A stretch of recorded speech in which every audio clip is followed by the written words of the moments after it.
Call the meeting to order. Please rise for the pledge. I pledge allegiance to the flag of the United States of America and to the republic for which it stands, one nation under God, indivisible, with liberty and justice for all.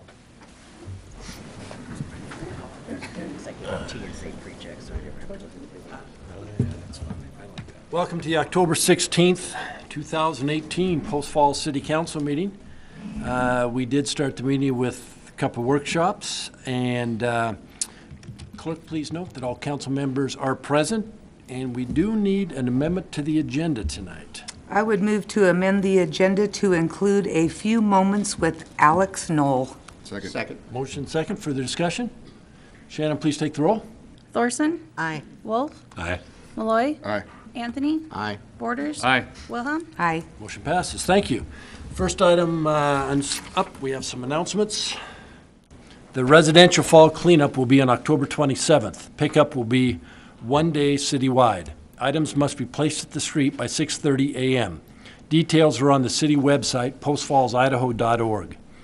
Trick or treat at City Hall on Wednesday, October 31st from 2 until 4:30 p.m. Bring the kids by for safe, fun trick-or-treating on Halloween.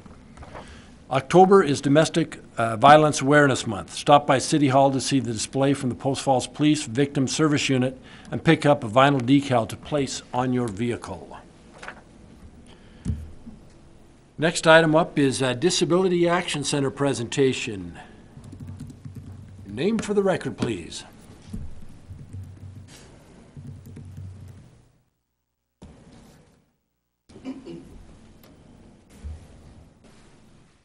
Mark Leeper. Thank you.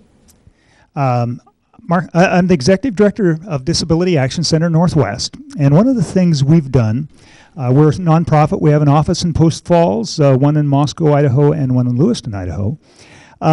We have, for a number of years, held a celebration for the Americans with Disabilities Act anniversary. This year it was the 28th year since it was signed into law. One of the things we like to do, particularly in memory of a good friend of ours that I think some people may have known and that we certainly admired and respected, a fellow by the name of Tom McTevia, who, in spite of using a wheelchair, got out and did all sorts of stuff in the outdoors, loved the outdoors, and Tom actually died as a result of an accident on a four-wheeler in the outdoors, but doing what he loved. We talked to his family, and they've been very supportive. And so we've given out this award for kind of exemplary efforts to make things more accessible for people with a disability. It coincides very much with what we do as we train and educate on the ADA and do other things. And so this year, it was our pleasure to work with Paul Kenny with the City of Post Falls and others in the city and other partners in talking about snow removal on sidewalks. And so because of that overt effort and positive attitude in trying to make things better for everybody in the City of Post Falls by keeping sidewalks clear, it makes a big difference. We're happy to present the Tom McTevia Memorial Award from Disability Action Center to the City of Post Falls. Thank you, Paul.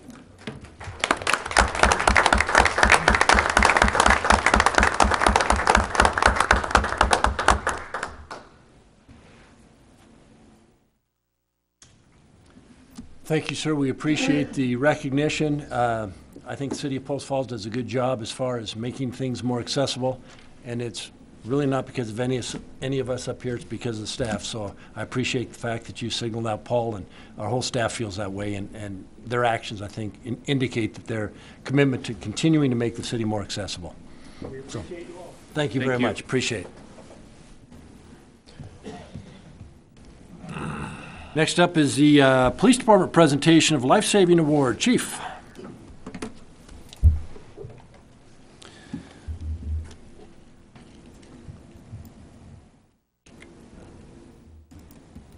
Is that going to work?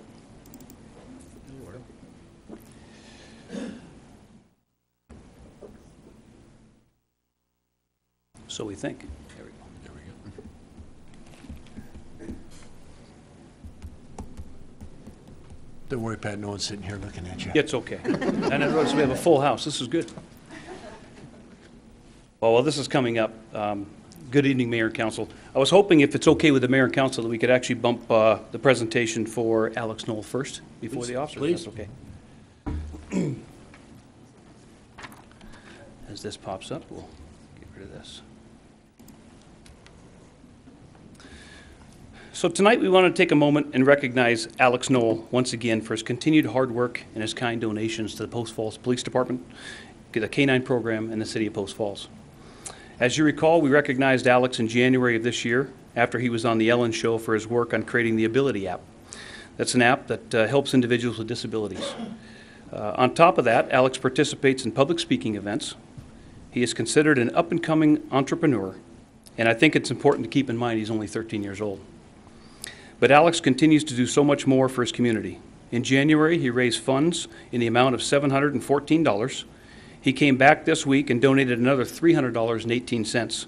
So if you're as quick as math as I am, that's over $1,000 that Alex has raised for the police department's K-9 program in this year alone.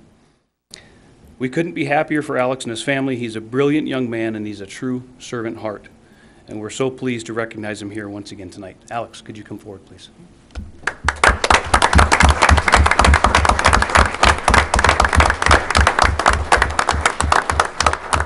So last time Alex was here, he was presented with a certificate from the Chief of Police, at that time was Scott Hogue, and the Mayor.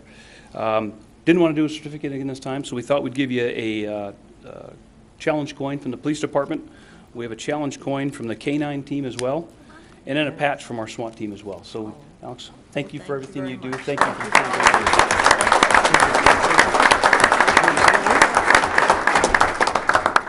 Thank you all for this award. Thank you to the police department. I'd like to thank the mayor and the council. I'm a proud citizen of Post Falls, and I'm proud to serve the community in any way I can. And I'm very thankful for the police department and all that they do to protect our community. And I'd like to challenge all of you out there to find a problem in your community or around you and find a solution for that problem. And you won't only be benefited with the great feeling that comes with helping others, but you'll serve others in the process and help others. So thank you all. Thank you very much. Thank you, Alex.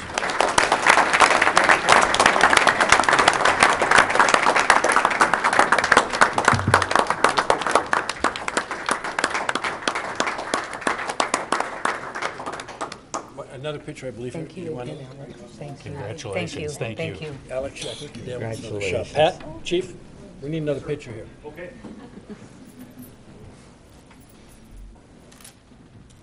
Take it, Brian.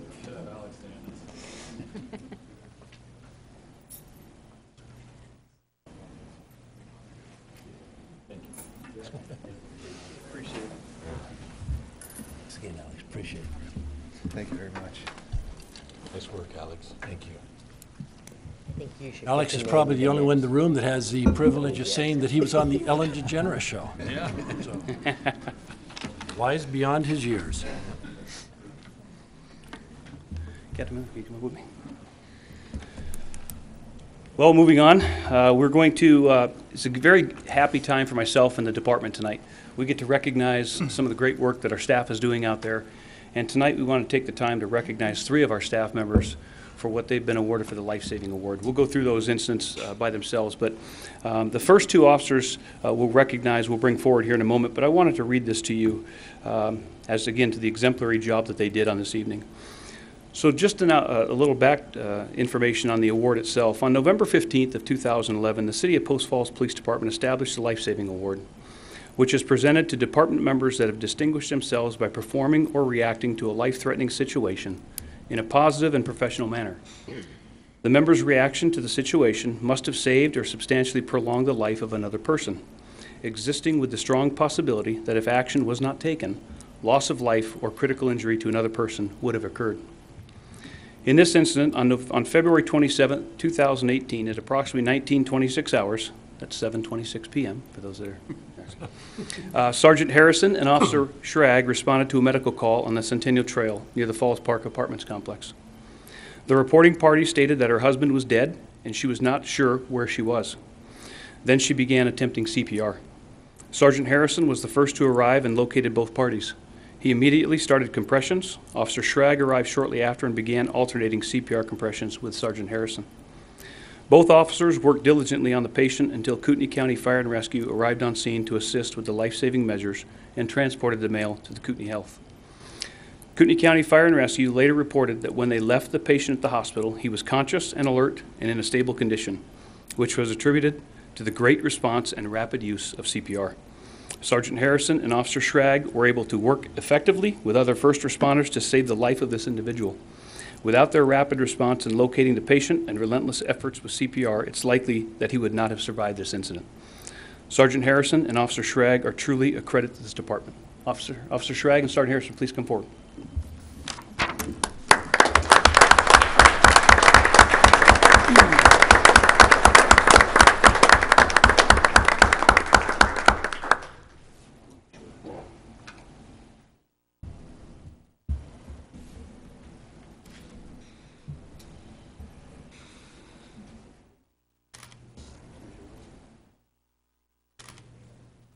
What the officers are receiving here this evening is the life-saving award. This is a ribbon that they'll wear on their uniform and a ribbon band that also goes on the uniform as well.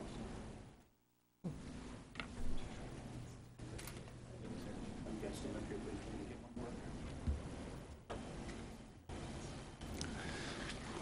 more? Sorry, you got to stand in the limelight for a minute longer. The other incident we want to bring to your attention this evening that's giving the life-saving award to, on November 15th of 2011, on May 12th, 2018, there's better, at approximately 1932 hours, Officer Christensen and his field training officer, Desjardins, responded to a report of a suicide threat at Quinlan Park.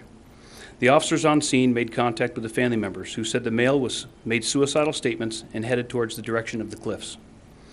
Officer Christensen was able to locate the male sitting on the edge of a cliff and began to talk with him.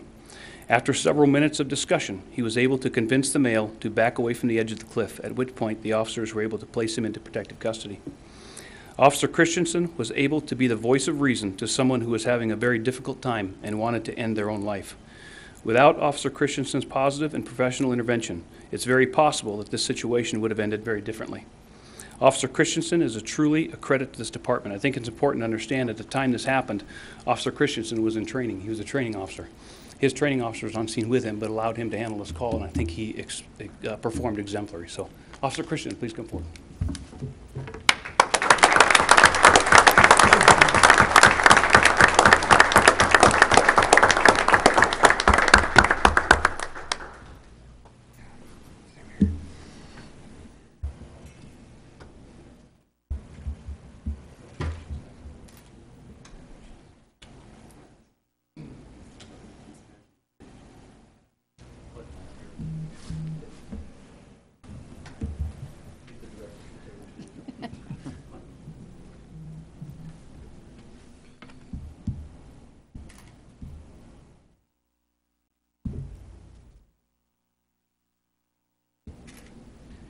Well, congratulations to all of you, and you make us proud to be associated with you. Very much. Great job. Great job. Thank you. Great job. Thank you very much. Thank you very much.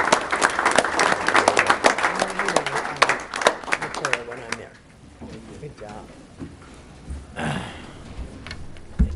Thank you. I commented to Councillor Malloy, I must be getting old because you three gentlemen look like you could all be my sons. I must be getting old. Grandsons? They're way better looking than you. Thank you all very much. We appreciate it. Should note that there are 2 public hearings tonight. Anyone wishing to speak, there are forms on the dais in the back. Please feel free to fill one out, turn them into Shannon, our clerk. Are there any additional amendments to the agenda tonight? We have no further amendments. Are there any declarations of conflict? With that, would you please present the consent calendar? Item A is minutes from October 2nd, 2018 City Council meeting. Item B is payables September 25th through October 8th, 2018. Item C is amended attachment C for the Foxtail 3rd Subdivision Construction Improvement Agreement. Item D is chamber ground lease addendum number 1. Item E is Post Falls Technology District Intergovernmental Agreement with Kootenai County and Post Falls Urban Renewal Agency.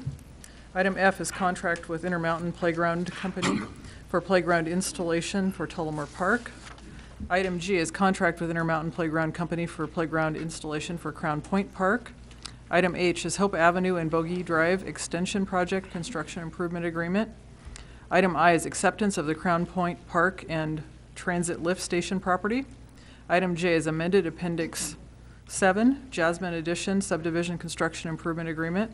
And item K is Recreation Site Lease Park Maintenance Service Agreement with Avista Corporation for Falls Park and Chameleon Park. Any questions on the consent calendar? Seeing none, I'd entertain a motion. I move to accept the consent calendar as presented. Second. Motion second, further discussion. Shannon, please take the roll. Wilhelm. Aye. Thorson. Aye. Borders. Aye. Wolf. Aye. Anthony. Aye. Malloy. Aye. Motion passes. Thank you very much. Next item on the agenda is the first public hearing, Post Falls Technology District Urban Renewal Plan and Revenue Allocation Area. And with that, thank you, Kit. With that, I will open the public hearing. Who is present? There we go. Dan.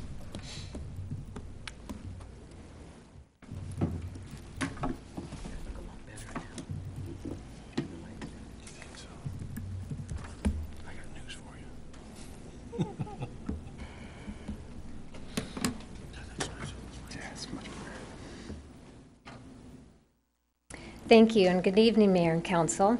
I'm Diane Fountain. I'm the Executive Director for the Post Falls Urban Renewal Agency, 201 East 4th Avenue, and I'm here with Brad Marshall this evening to present to you the Post Falls Technology Urban Renewal District.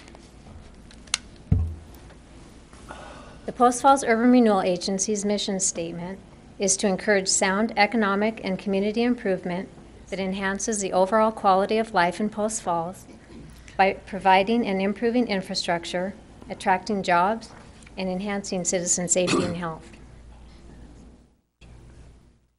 A quick 101 on how urban renewal works. When a revenue allocation area or urban renewal district is adopted, it has specific goals and a finite life.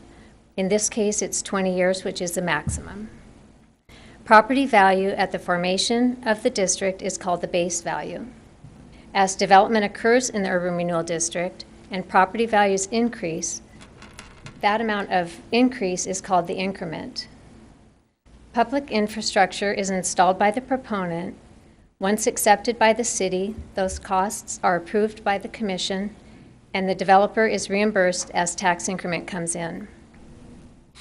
Tax increment financing allows the developer to reduce the price of the land and be competitive in regional, state, and national markets and attract businesses to the city of Post Falls. If the proponent fails to bring in new businesses, then he risks not being paid for the infrastructure that he creates. Per Idaho code, the base assessed value of all revenue allocation areas must not exceed at any time 10% of the taxable property value within the municipality. The estimated 2018 net taxable valuation for the city of Post Falls is $2.3 billion, which makes the 10% cap just under $230 million. The base value of the urban renewal districts in Post Falls, including this new district, is $109 million, which, as you can see, is well below the cap.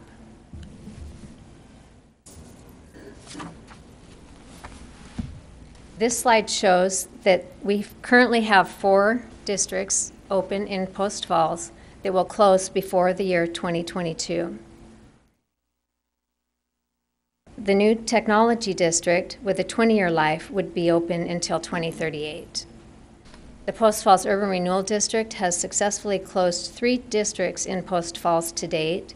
In 2001, the West Southeast District was closed, Riverbend closed in 2012, and most recently City Center in August of this year.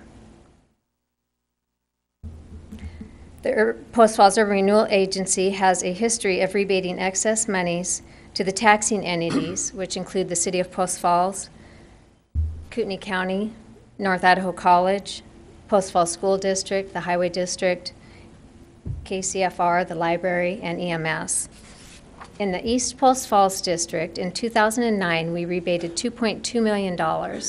And again, in 2012, we rebated $3.2 million out of the East Post Falls District. When the Riverbend District closed in 2012, $209,000 went back to those taxing entities.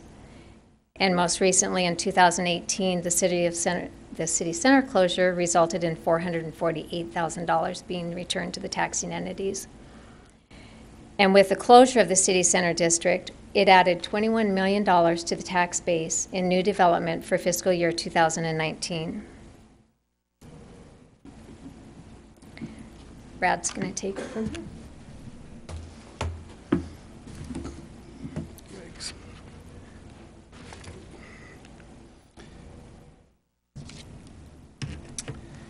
John, how do I get a red light up there?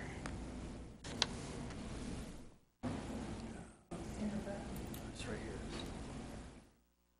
You're going to have to use the mouse cursor.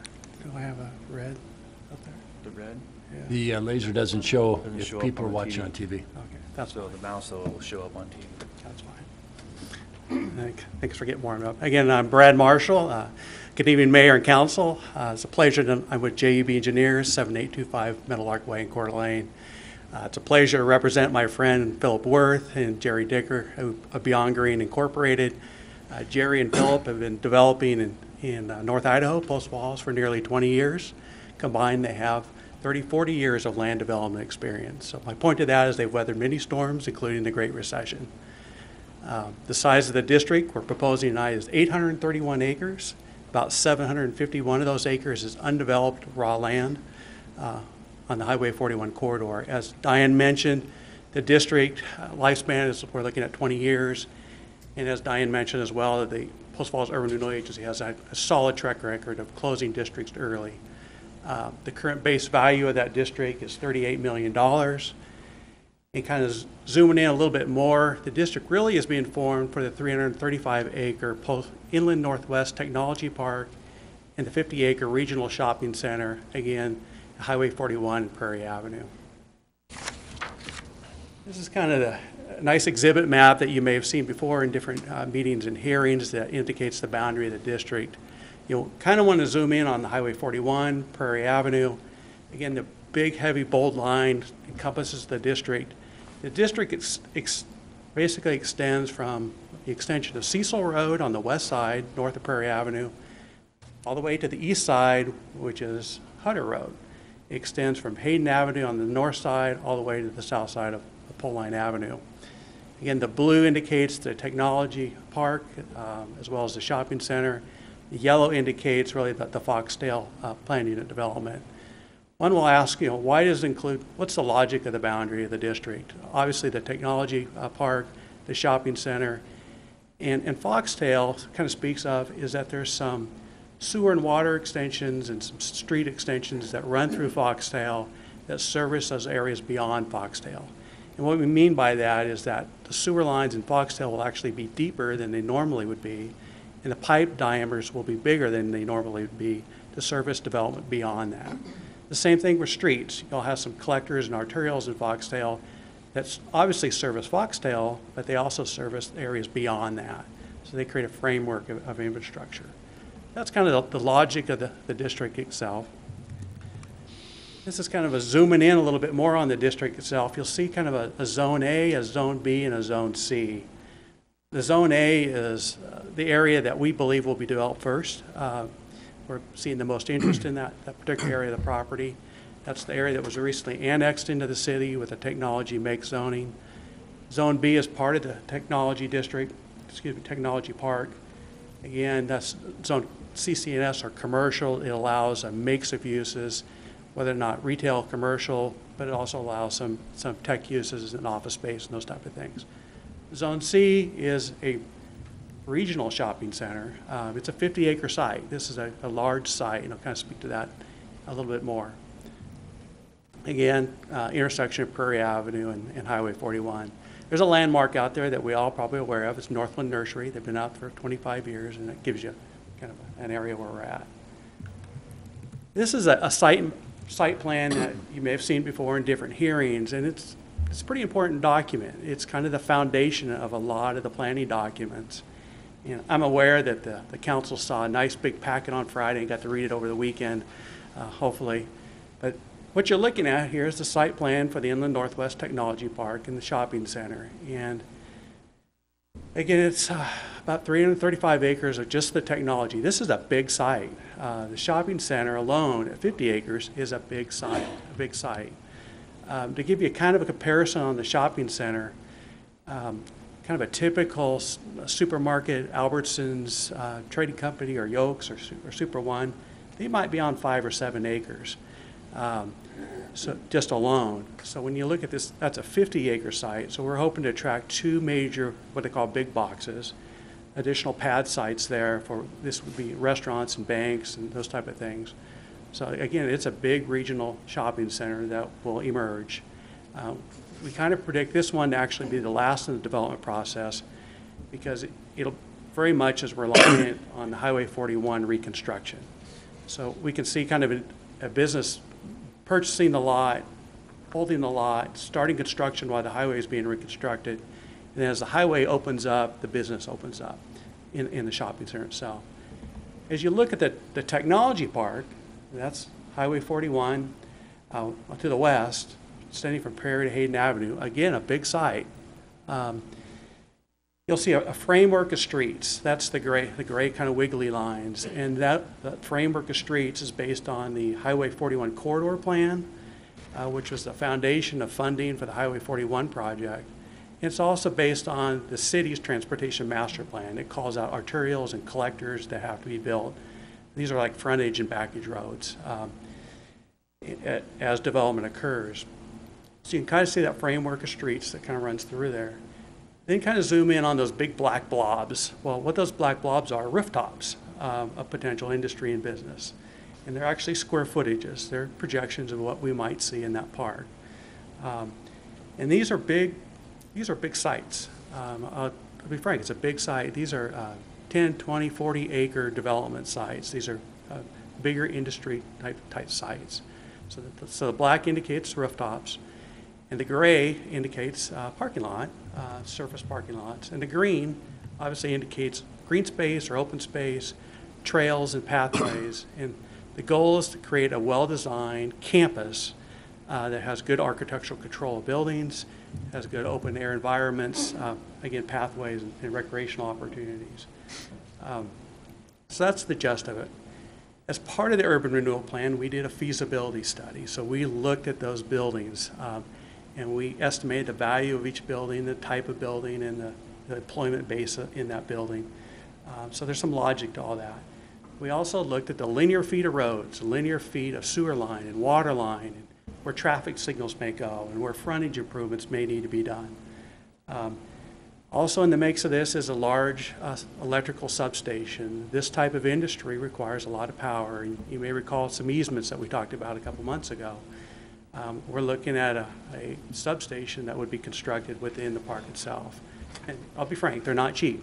Substations are like water tanks and sewage lift stations. They're an expensive piece of infrastructure. So that's the site plan itself, the foundation of the urban renewal plan. So I might bounce back to that as I move through slides. So what do we get out of this district? As you think of that site plan, we estimate the public infrastructure, and these are engineers' estimates, at about $40 million in infrastructure. That's roads, that's water, that's sewer, again, frontage improvements, traffic signals, roundabouts, electrical substations, extensions of power. Thinking back to those building footprints that we had, we're estimating about $600 million in buildings. And again, reflect back to some of the information that Diane shared in assessed value of the city. So again, we looked at the square footage of the buildings. We spoke to regarded general contractors in the region.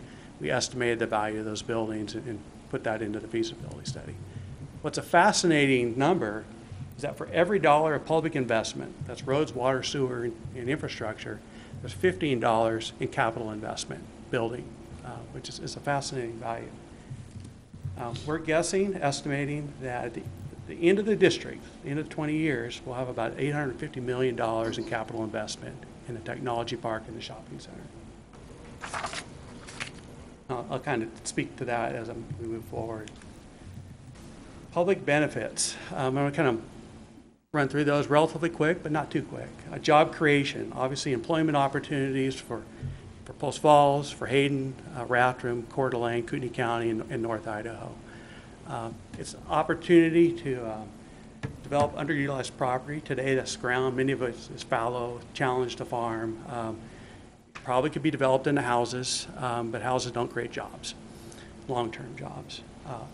Infrastructure upgrades will enhance the capacity in the surrounding area. What we mean by that is we're going to build sewer, we're going to build water, we're going to build water tanks, substations. Yes, that's infrastructure benefits the project, no doubt, but it also benefits the adjacent area. All those infrastructure upgrades benefit the entire, it's a catalyst for other development. Improvements to the local transportation system. What do we mean by that? Again, we're building arterials and collectors that go through the projects, but they also extend through the project. They create a network of transportation facilities. Increasing the local tax base could lead to lower levy rates in the future. As the council's probably very aware, homeowners often receive the homeowner's exemption, particularly starter homes and middle incomes. They kind of pay for themselves. It's really commercial and industry that doesn't have the homeowner's exemption, doesn't require all the services that you see in residential development to produce the income for a city and make it operate. And we hope to offset some of that residential growth with good industry and business growth. Also sales and income tax. Admittedly tough to track the income tax, but the sales tax nonetheless is collected. It's shipped to Boise, and then it does come back to the city in a roundabout way in an odd formula. But we hope to see some benefits off. Again, property tax revenue and sales tax as the district moves forward. Job impacts. Again, we had a feasibility study that was done as a part of the urban renewal plan. It's in the appendix. It was done by Olivia Metz, the Metz Group, and Olivia is a former economist for the Idaho Department of Labor. And again, she analyzed the type of industry, the amount of square footage that's in the tech park, in the shopping center, and really kind of deeps down in that. And we're estimating 5,000 to 10,000 direct jobs between the projects. Again, it's a big project, a darn near 400 acres of just tech park and shopping center. And again, that's at 50%, 5,000 jobs at 50% build out, and about 10,000 jobs at 100% build out. And time will tell how it builds out. We also are estimating about 4,000 to 8,000 indirect or induced jobs. What's an indirect or induced job? That's a contractor who's building a building as development of the park occurs. That's also a service provider who services some type of industry within the park. That's also suppliers that supply a product to the park. So tremendous impact. Potential tax increment revenue. Again, this is discussed in the feasibility study and in the plan that's been before your planning commission, your urban renewal agency. Our economists believe that it has the potential to generate about $3 million at 50% build out and at about $5 million at 100% build out. So we kind of looked at a couple different scenarios. Over the 20-year life, this is a fascinating number. At 50% build out, again, our economist estimates about $60 million in property tax revenue over that 20-year lifespan. And if we build out at 100% over that time, about $113 million in property tax revenue. Significant numbers, they're big numbers. Additional dollars to the taxing districts. Another fascinating number. Again, the technology park and shopping district alone has the potential to add about $850 million in tax base to the city alone. Again, that's based on that site plan that we looked at, square footages in the site plan, estimated type of development, those type of things. Bear with me, I'm going to chug through some things that aren't so exciting, but they're critical, they're important.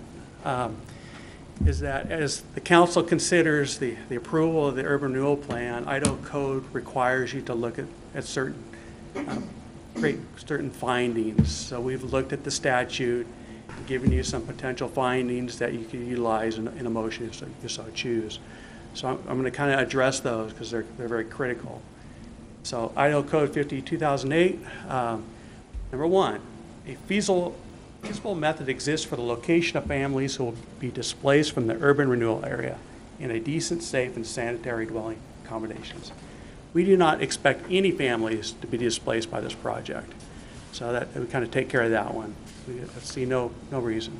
Again, this is in the plan, page 19. The urban renewal plan conforms to the general plan of the city as a whole. The plan actually went before your urban renewal agency for the approval recommendation. It went before your planning commission on August 14th, who unanimously made a recommendation of approval of the plan. The urban renewal plan gives due consideration to provisions of adequate park and recreational areas. The plan actually speaks to that in a couple different areas. You may recall it. Today, this is kind of interesting. There's what's called the Prairie Trail that extends out of Coeur d'Alene and the old UP railroad line that today stops at Hutter Road. It's a bike path. And the goal is to actually extend that trail from Hutter Road to the east side of Highway 41. And then as Highway 41 is reconstructed, there's funding for a new trail that'll extend, let's say, from Mullen Avenue all the way to Rathdrum. So that there's funding in the urban renewal plan to potentially provide portions of that trail that are within the district. And potentially there's a tunnel that might extend underneath the highway as well. So there's some funding for that. In addition, as you think back to that green site plan we looked at, again, our goal is to create a campus, an environment that's attractive to attract industry and business, but employees as well. And we've got a lot of green space and trails within that project as well. And the plan speaks to funding of some of that work as well. And again, those trails benefit the entire community well beyond just the technology park. The urban renewal plan will afford maximum opportunity consistent with the sound needs of the city as a whole for the rehabilitation, redevelopment of urban renewal area by private enterprise. Long sentence, kind of confusing, but nonetheless, potential finding is the plan will provide funding for public infrastructure, streets, traffic signals, sewer lines, water lines, power, substations, which will allow private enterprise to reduce the sales price of developed land and compete against other regional, state, and national markets. This is a big technology site, big tech park, and we're competing against Spokane, Moses Lake, Kennewick, Reno, Tucson, Phoenix, Denver. And that's the western states that we're competing against, all of which have some form of urban renewal or tax increment financing. I want you to take 2 seconds to think about this. As you look at the major industry that has come to Kootenai County in the last 20 years, from Cabela's to Cisco to AK Alboa to Buck Knives to whether or not it was Kimball or Harper's or Orgel or the U.S. Bank Center in Coeur d'Alene, or now what's called Odom, which is in North Hayden. Every one of those projects is in an urban renewal district. And that allowed the developers to compete at a national level. It's a fascinating perspective as you think about that industry that's come to town. Oh, another title. Mr. Marshall, let me interrupt for 1 minute. We didn't start the timer. We have 15 minutes. We're okay. We're okay? Okay. Just want to make sure. Thank you. Don't want to rush you. Yeah. Title 50, Chapter 29, that's the Local Economic Development Act. Again, speaks to urban renewal, or often called revenue allocation areas. And Diane did a great job of kind of talking through how those kind of work. So I'm going to try and kind of speak to some of those requirements and kind of where they're addressed in the plan itself. One of the requirements is a statement describing the total assessed valuation of the base assessment roll of the revenue allocation area and the total assessed valuation of all taxable property within municipality. Long sentence, but bottom line, there's a list of every property that's within the district, the valuation of that property, the valuation of the structure, It's provided in the plan. The plan has been out for public review. We've given the plan to the taxing districts. We've met with the taxing districts individually. Next item, a statement listing the kind, the number, and location of proposed public works or improvements within the revenue allocation area. Again, that's the plan. On page 43, 44, Appendix A, there's a list of the projects that we estimate. Again, this is roads, water, sewer, frontage improvements, traffic signals, roundabouts, substations, those type of things that are estimated and within the plan. Economic feasibility study. I kind of mentioned that before. Again, that was completed by the METS group. It's in Appendix, well, Section 11 and Appendix of the plan, and been presented again to your Planning Commission and the Urban Renewal Agency. A detailed list of estimated project costs. I spoke to that before, but again, it's another requirement. Appendix A, page 43 and 44. Again, we calculated all the linear foot and estimated all those costs. A fiscal impact statement showing the impact of the revenue allocation area to the taxing district. It's in the plan, again, Section 11, feasibility study, pages 19 through 22. Interesting note, again, Diane and I actually met with each of the major taxing districts. So we met with the college, the school district, the fire district, the highway districts, and we gave them a hard copy of the plan. We presented the project. We gave them a copy of the sheet. So we wanted to make sure they were fully aware of everything. Told them about the hearing date, the time. Description and methods of financing all estimated project costs and the time when related costs or monetary obligations are incurred. The plan proposes tax increment financing. So again, the burden's on the developer to develop the land. He takes a calculated risk, and it's risk, to sell that property to an industry or business who builds the building, the structure that create the tax increment. And he crosses his fingers, hope and pray that he develops some tax increment and gets reimbursed based on the deal that he did with on the industry or the lot. It's a tough business.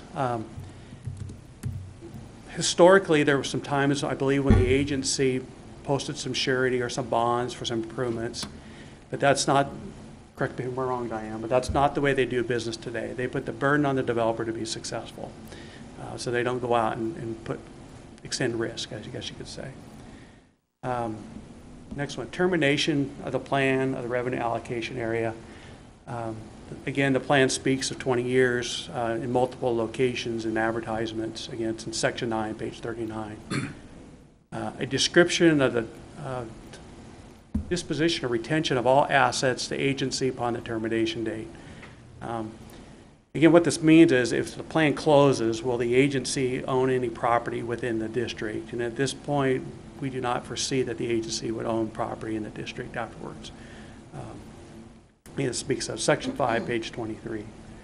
Bear with me. We're almost done. With that, I'm going to turn it over to Diane to kind of finish off. Thank you. Finally, I would like to reiterate that urban renewal and tax increment financing are the most significant tools for attracting businesses and economic development, promoting job creation, and encouraging development of blighted and underutilized areas. Funds that are received by the agency for a specific urban renewal district must be spent in that district. The agency does not receive taxes generated by voter-approved levies or bonds. Increment can only be expended for the benefit of the public, and the agency cannot grant monies to private interest for development. Tonight, we respectfully request your approval of this new district. The submitted plan meets all the requirements of Idaho State Code and will increase the recruitment of business in our community, including commercial and technology-based companies, and it will also increase the tax base for the city of Post Falls. On behalf of the Commission, we thank you for your continued support of the Post Falls Urban Renewal Agency and our mission to encourage sound economic and community improvement that enhances the overall quality of life in Post Falls. Thank you. Thank you. Any questions for Dan or Brett? Hi, Diane.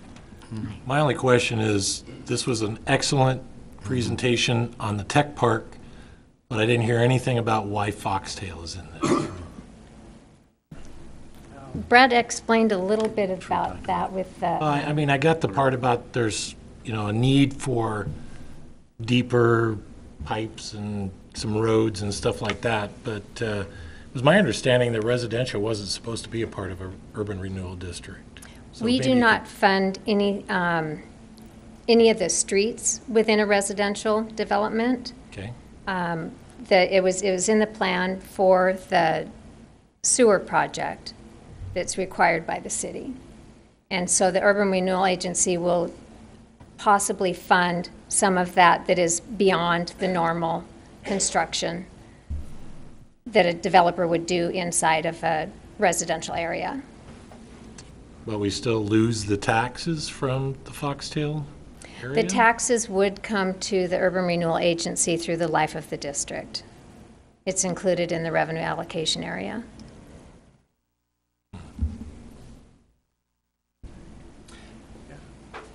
Again, Diane, did a good job. Again, there's oversizing of sewer, deeper sewer, some arterial, collectors in Foxtail. That has the potential to seek reimbursement, but it's really up to the agency themselves. Yeah, not myself. So that's kind of what the boundaries of the district. And again, the infrastructure improvements extend beyond Foxtail and farther to the north to service those areas. That's kind of the logic. I'm wondering, under the circumstances, why we don't make two different urban renewal districts then with the tech park. I mean, I can see where it's going to take 20 years to build out, whereas with Foxtail, and with that totally being residential, I guess I'm just really having a hard time with that. And I mean, you did a great job. I'm totally on board with the tech park and the shopping center. I think fits perfectly as far as an urban renewal district. I just have a real hard time with Foxtail. I'm still not hearing anything that Alan, maybe I can help a little bit. So the Northeast Quadrant sewer study that was completed and approved by the city intertwines both the tech park and Foxtail in all of those sewer improvements. So there's going to be lines run up Horsehaven. Some of them are going to be eligible for urban renewal reimbursement. Some of them are outside the district and will not. But it was really the Northeast Quadrant sewer study that spurred the conversation of including both the tech park and the Foxtail area within this district. I assume the sewer is going to be one of the first things put in, right? Yes. So why do we need 20 years in Foxtail? Yeah, that's the part that I'm having a hard I time think with. these gentlemen are talking about the increment that's foregone for 20 years, correct? Yeah. Which would only be on the new homes that are built beyond the ones that are there currently today. Still. Maybe I could speak to that. You're right. There is some sewer improvements that will go in fairly soon, but there's also some that will be triggered over time, 10 and 20 years. So it is kind of spread out in terms of timeline. But Shelley speaks to the question really good. So again, I'll ask that same question again. Why wouldn't we not form two separate urban renewal districts? I get that we want to do that, but then once that sewer is pretty much done, I don't know why we have to take Foxtail off the tax rolls for 20 years to pay for something that I would foresee being done in a shorter period of time. Am I the only one not seeing I'm this? with you. Or is it a question? Now, we've adjusted boundaries in the past. Is that a potential down the road? You can, and you can de-annex also at a certain point. So if you wanted to have the commission look at de-annexation as an option of those homes at a certain fixed time or once certain infrastructure improvements are made. I don't know that you could put that in the plan, but you could make it a request. You certainly can, down the road, close districts early if the infrastructure's been paid off. The other option is de-annexing properties. So Is it an all or nothing proposition? If this is one district, do we have to de-annex the whole thing? No. Or no. Just, yeah. No. We've done that in the past. Okay, well, I guess that gives us an out. Any other questions of Dan or Brett? No, I don't think so. Thank you. Thank you so much. Wishing to testify?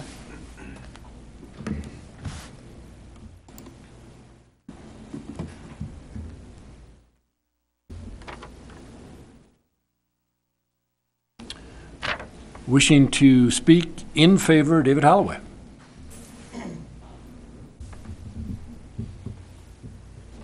David, name for the record, please. Actually, I think it's neutral. I'm sorry. I saw yes, and I thought that was wishing to speak. Wishing to speak. Mr. Holloway is neutral. Okay. Mayor, councilman, women, my name is Dave Holloway. I reside at 5293 East Pole Line. I think no discussion about high-tech could be complete without mentioning this guy on the screen. If you follow Elon Musk, his vision is to put up cargo and passengers to Mars in 2024. One of his unique features of his vehicles is the booster rockets, which help propel the vehicle and payload out of Earth's gravity, and then are jettisoned and actually are designed to return to Earth and recover. And I thought that was kind of a fitting analogy to talk about the discussion before us, is I think much like the booster rocket, urban renewal was never really designed to be a perpetual entity. A review of North Idaho's Incentives for Business brochure linked to the city's website provides a current long list of economic reasons to do business in North Idaho, and specifically Post Falls. In fact, with the plan in front of you, it references we are now the third most populous area in the state.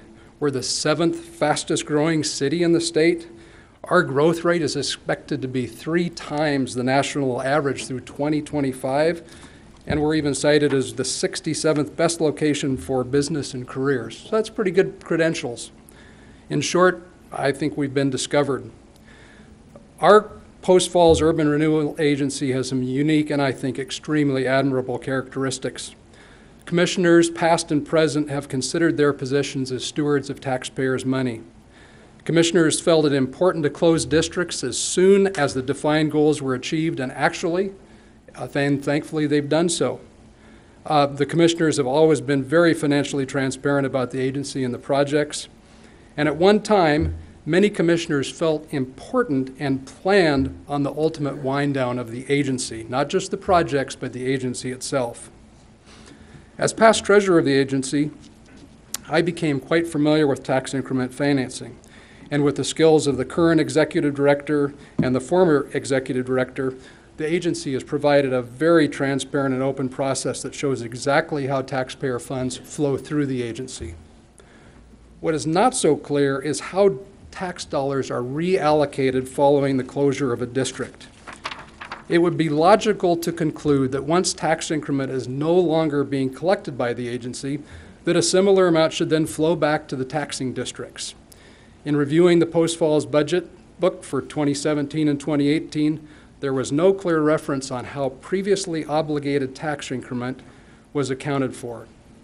In hopes of finding an answer and sparing you of my commentary tonight, I emailed the Finance Department in early September, and I followed up with a phone call on October 1st, and I've heard nothing from either attempt. In closing, I think the rocket called Post Falls has been successful in leaving the gravitational pull of our old timber and mining-based economy, and may have passed the point when urban renewal tax incentives are necessary. I think the Post Falls urban renewal was and remains a little different than most urban renewal agencies. And there are still several commissioners on the board that may remember a time when bringing the entity to a planned conclusion was a primary agency goal. If the proposed district moves beyond the approval process, I would ask the Council and Urban Renewal Commissioners to maintain the transparency to the taxpayer with one significant improvement.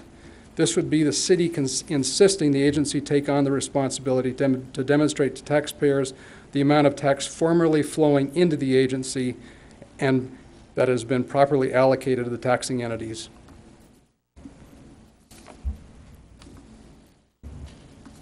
There is visible evidence throughout the community, past and present, that council members and urban commissioners have been very responsible taxpayers or stewards of taxpayer funds allocated to the agency, and you don't have to look very far to see the indelible economic marks and lasting community improvements. What the city and urban commissioners face today is the temptation to take on just one more project. And if you choose to do so, please consider as part of your decision to make this promise to the taxpayer that this might really be the last one. Thank you, sir. We have one more. Okay.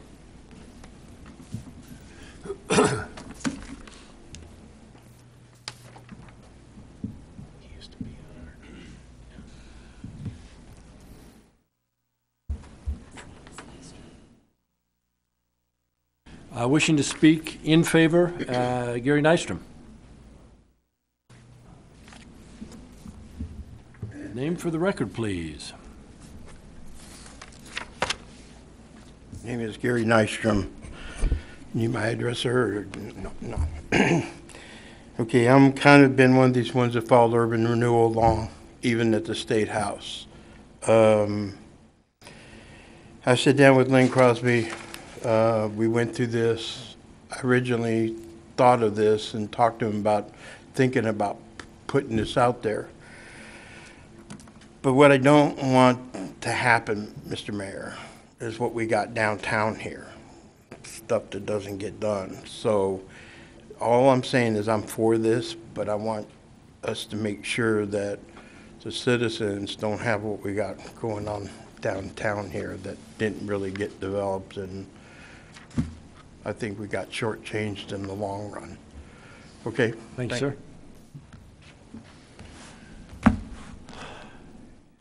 Proponents wish to rebut anything that was said.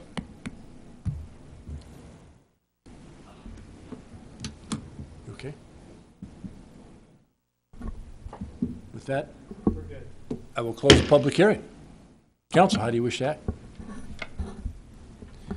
Let's ordinance later, right? Do we discuss then or no? You want to do it during the ordinance, or do you want to have discussion now? Entirely up to you, but there is an ordinance later on in the agenda. All right, if you want, we'll call for question at that time. Okay. Does that work? Thank you.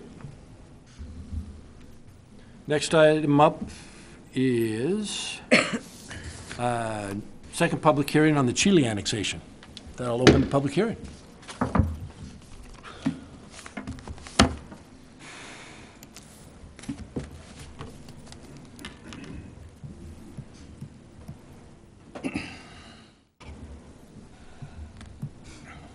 Good evening, Mayor Jacobson, Council President Wilhelm, and members of City Council.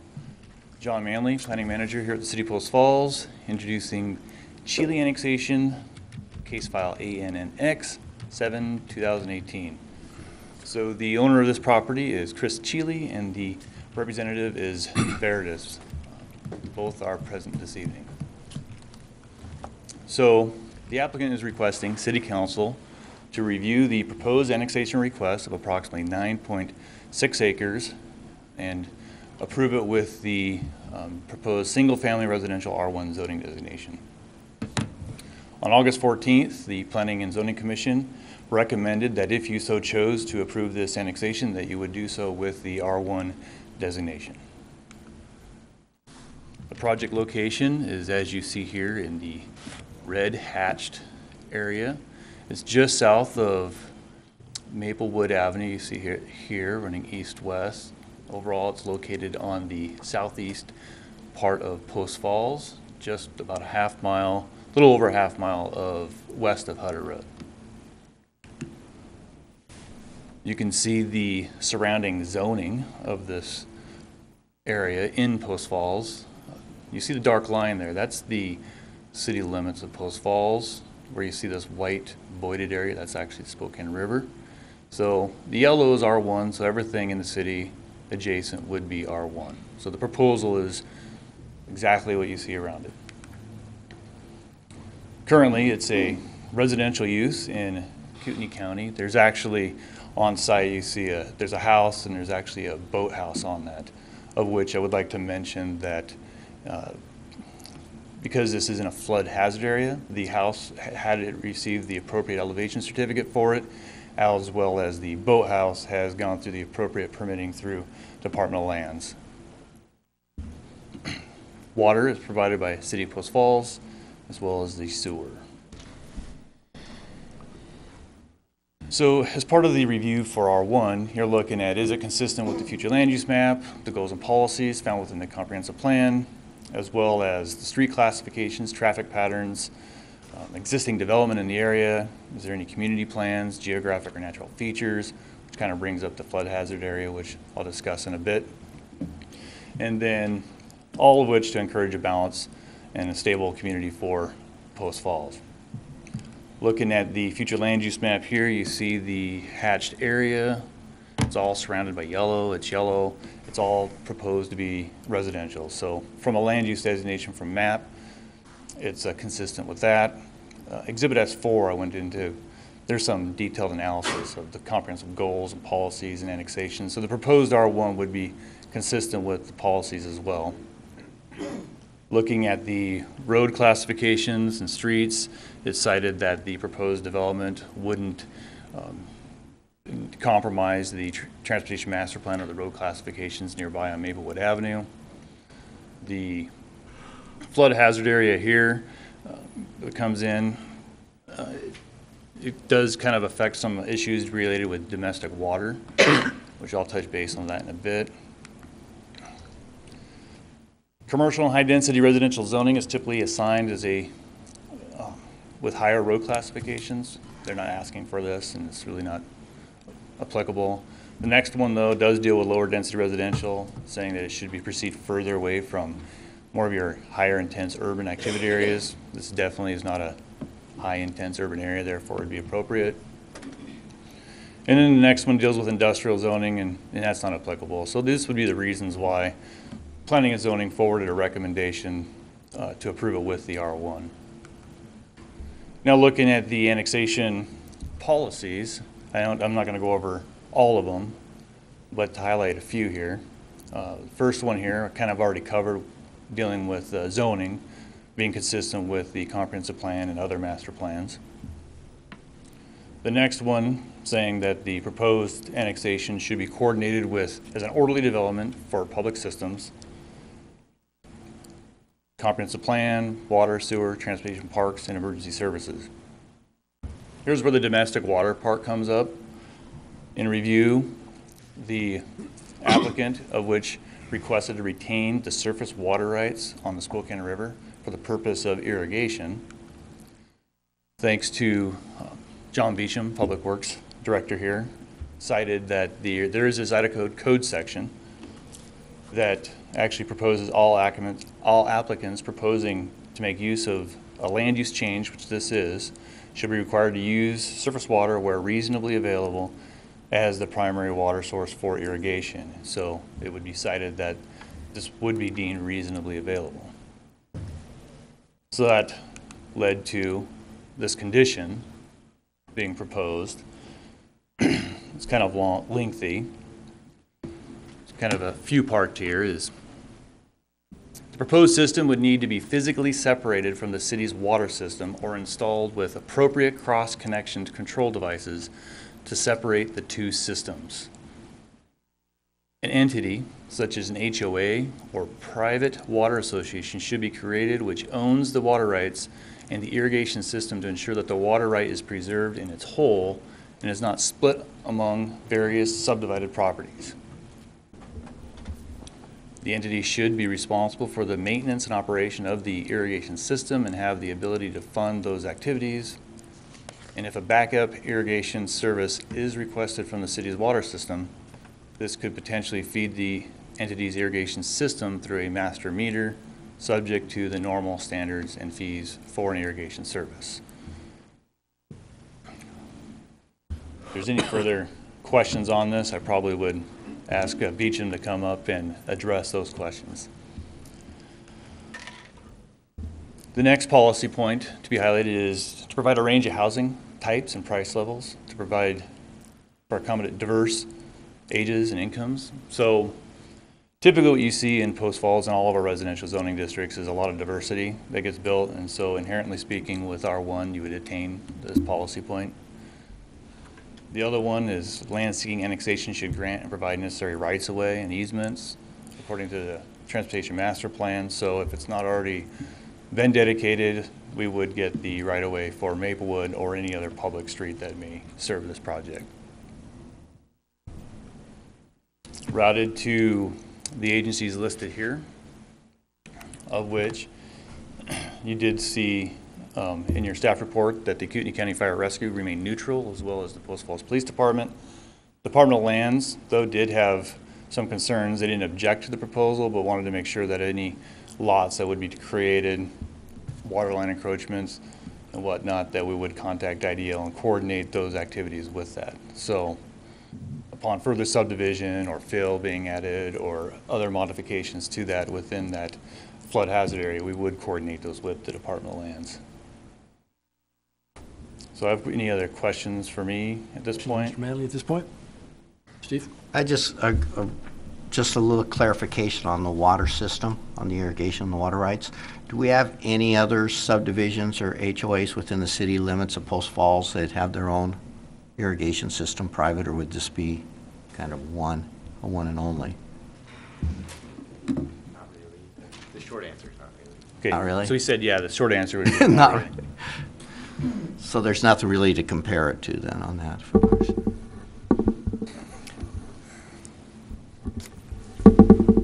John Beecham, Public Works Director. There are other subdivisions or areas within town served by their own water district, but there's not really an irrigation district specific to one subdivision. Okay. There are subdivisions who have irrigation accounts with the city, so there's not really anything comparable, is a good way to say it. Okay. Okay. If any, what are the risks to the city's water system? I'd say minimal risk to the city's water system. That's why the condition would be in there for appropriate cross-connection control if it is connected to the system.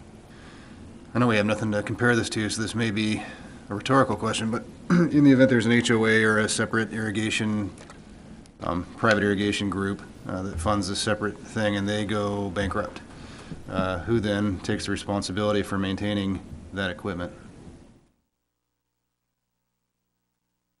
I am probably not the right person to answer that question. Mr. Wilson, I bet the guys are looking at you, sir.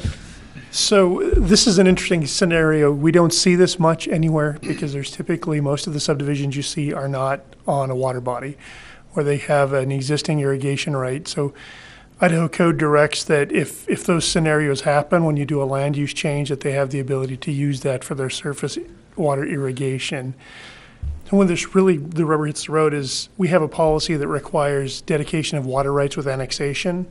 So this would be an exception to that. And so that's the reason you're hearing it now. At the point in time when they subdivide this property, attached to that will be the condition that requires that they form an HOA and they maintain the irrigation system. That's the land use that's actually creating the need for it. What happens if that HOA falls apart? That's really up to the homeowners to resolve it. We don't enforce covenants that are created by CCNRs. That's the most likely outcome is each one of those individual homeowners would be looking at obtaining either individual irrigation out of the river or they're looking at trying to attach to the city system. I guess my concern is, I know it's a long shot, so I don't want to overthink it too much, but if the surface water system and the city system are connected with some sort of fail-safe block or whatever that requires some maintenance, and the HOA or whatever the setup is that they set up goes bankrupt and they no longer have the money to maintain it, and nobody's just going to start throwing hundreds out to maintain it, that then probably would pose a risk to the city water system. Then I assume it's the taxpayers of Post Falls that cover that, right? So typically those connections, either they're not physically connected, there's an ability to connect them. My guess is, looking at this, is we probably would not want them to be physically connected all the time, just for fear of having that cross connection. There's ways that for backup that you can hook them up. That's something that we'd probably wrestle with, what the mechanics of that look like at the time of subdivision, because right now we're really just dealing with that policy exception about not requiring the dedication. And frankly, if they had gone belly up, we're going to want to retain the ability in the statement in the CCNRs that gives the city the ability to become disconnected in the event that it goes kerfluey. Okay. Linda? Well, that was my question about who would be writing the CCNRs or the irrigation plan or whatever would be attached to that, because the way that the Idaho code reads, I don't, if you say you're not going to enforce it, I guess I just don't understand who is going to enforce it. So at the end of the day, the applicant typically hires an attorney to draft their CCNRs. We review it to make sure it complies with city needs. In this instance, one of the things that we're going to be looking for is how they're handling the surface water. We want to see language that's consistent with this condition. We're going to want to see language that talks about the ability to disconnect the system in the event that they go kaput. Isn't it, it's my understanding that if an HOA were to go bankrupt or defunct, that it just falls back on the homeowners or the Yes. landowners, right? Correct. Okay. Thank you. Any other questions? Okay. Applicant wish to speak or opponent?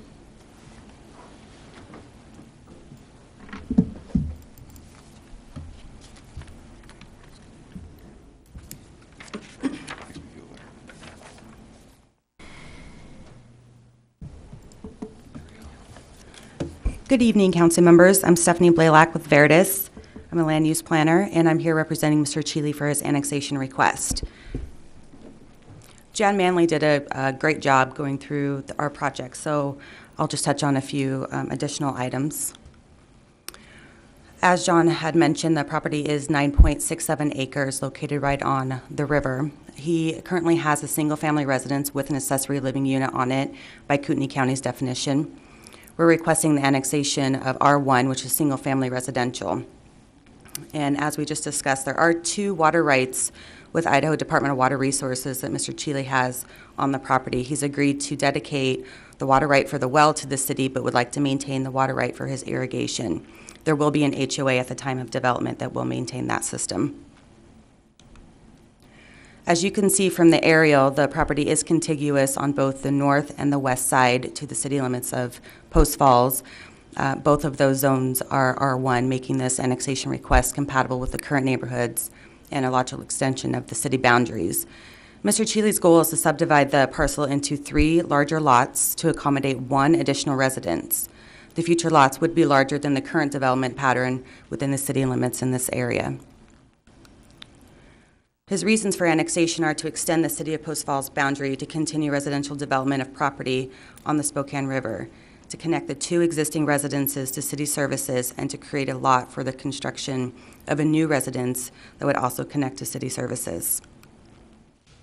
Maplewood Avenue is classified as a major collector roadway, which can handle the future development on this project. Per the staff report, the requested zoning is not anticipated to have any negative impacts to the city's transportation system.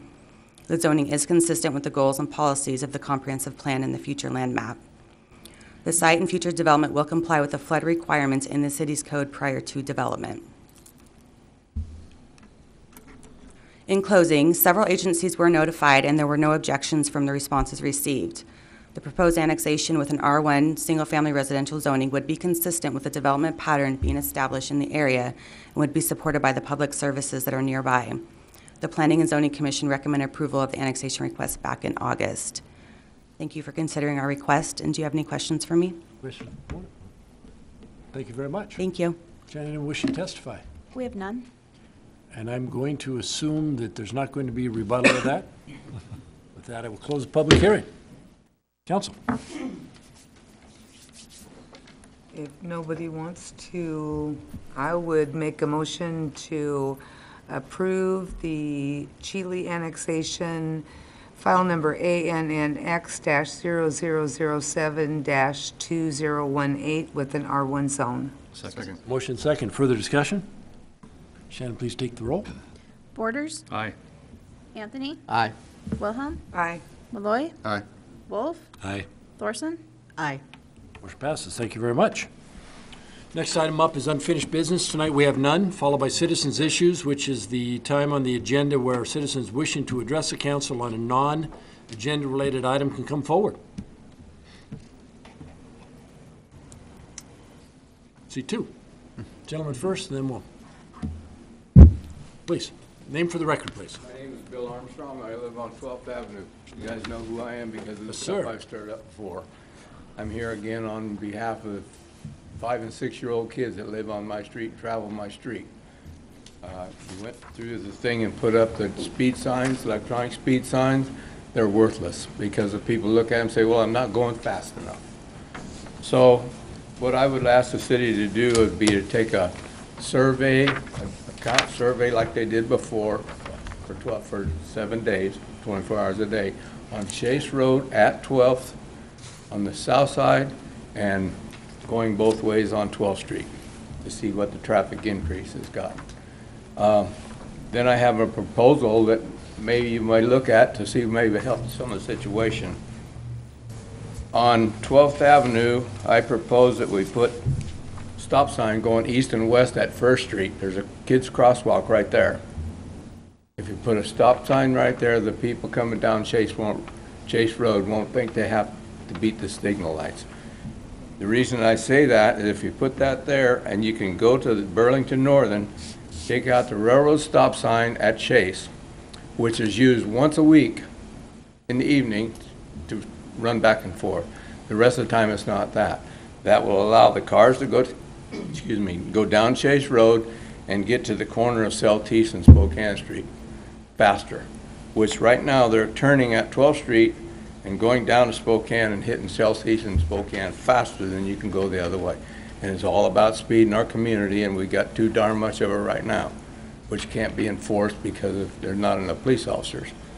And that was my contention.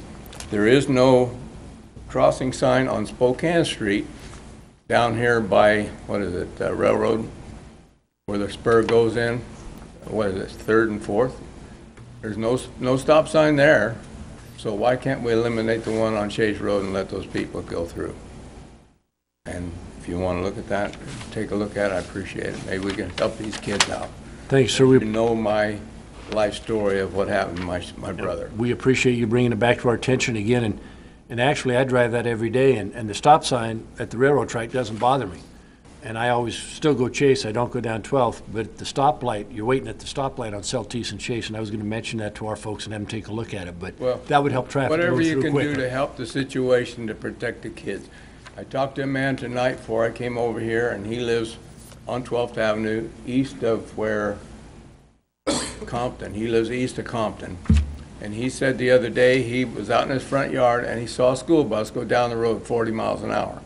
Because the light, the signal light tells how fast you're going, turn to 40 miles an hour. Now, we don't need that with these 5- and 6-year-olds. If it's junior high kids and high school kids, that's different. They have had a little life experience of what's going on in the world, but the 5- and 6-year-olds don't. Okay? Thanks, sir. Appreciate you bringing it forward much. again. I'm sure staff will take a look at that for you.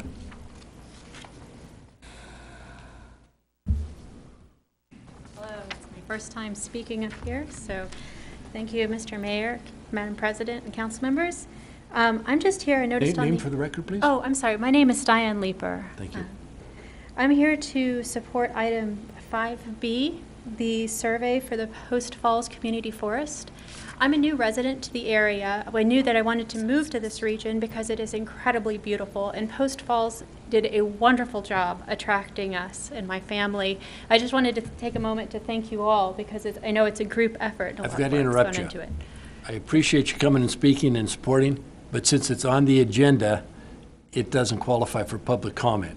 Oh, I apologize. No, I just wanted to say, as a person who used the forest and as a landowner who has an adjacent property that I just purchased there, I'm absolutely in favor of making good fences and good signs because I've even gotten lost back there trying to find my own. Well, thank you. I appreciate it. And we appreciate you taking the time to come and visit, and would love to let you continue, but law says we can't. Oh, So- I understand. Thank you, and I apologize. Thank you very much. Anyone else? Next item is new business. Tonight we have 3 items. The first is engineering services contract with Welch-Comer for the design of the new gravity sewer main and decommissioning the Howell Lift Station facility. Mr. Urbini.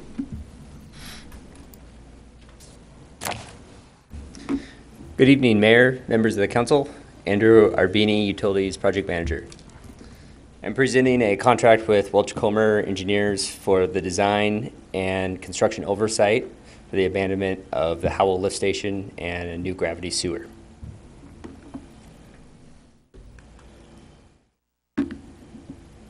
Just to identify the location of where the project is at, the Howell Lift Station is located off of Evening Star Road. It's just north of Pole Line and east of McGuire Road. And you can see the water reclamation facility there on Celtice. The project is directly north. So there are 5 lift stations that pump wastewater from this basin to the water reclamation facility. Howell lift station is in the middle of these 5 lift stations. By removing Howell lift station and connecting a segment of piping between Fisher and Montrose, we'll be able to gravity flow that sewer and completely eliminate the Montrose lift station altogether. I highlighted the Celtice lift station and placed an asterisk next to it because that is another lift station that is existing and will continue to operate. However, part of this project will also include an extension of the Montrose force main, and that'll allow the lift station facility of Montrose to pump directly to the reclamation facility and bypass Celtice lift station. So it removes the flows out of Celtice and frees up that capacity. This is a overview, a preliminary route and illustration of what we're looking at for the project. The Howell lift station at the top of the screen will be abandoned. And I want to point out, engineering at the time this was constructed, they included some provisions in the construction of the Howell lift station to assist in our decommissioning of this lift station. So we are planning to take advantage and hopefully be able to take full advantage of those provisions and ease of construction to eliminate the Howell lift station.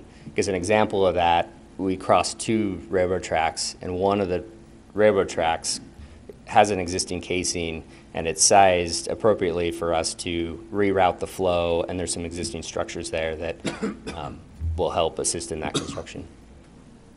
So the tie-in location of the gravity sewer, so it's approximately 3,000 feet of new gravity sewer that will run from Howell lift station to the tie-in location, which is just north of Benham Road, just east of McGuire, and that will connect into an existing manhole. The second part of this project is the extension of the Montrose force main. So that is just southeast of the Orgill property, directly in front of the reclamation facility. And you can see that it's a short section that essentially take from the north side of Celtice, and we will continue that force main underneath Celtice and connect to an existing force main, pumping directly to the plant, and then Celtice lift station, that relieves the flows out of that facility. This project, both projects, the force main, Montrose force main and the Howell lift station elimination, were both identified in the 2012 collections master plan, and it's generally in line with the draft of the 2018 master plan that we are currently updating. The Howell lift station elimination and the improvements to the force main will also allow future improvements to be made, and then it also allows future capacity down the road as the area continues to grow. The project timeline, as soon as we have an approved contract, we would start design with the anticipated date of March 2019 for final documents. We'd go out to bid and award a contract, expecting a spring construction start. So this is the breakdown of the budget. The initial budget request was $2,041,571, of which $309,150 is the design and CMS, construction oversight, portion of that amount. Included in that is a 5% added to the $309,000 is the 5% contingency that would be approved by the Public Works Director for unforeseen conditions or benefits to the reclamation facility. So the total requested amount this evening is for $324,607. That concludes my presentation. Andrew, that 300 and some odd thousand, is that from cap fees? Where's that come from? I believe that is from the collections. So that's the collection system capital improvement project, and that would come from collection fees, if I am correct on that. So the funds are already there. Good. Just want to make sure the funds were there. Isn't there a savings, though, from shutting down the Howell lift station? Won't there be a savings in operational costs and those kinds of things that aren't shown in that number?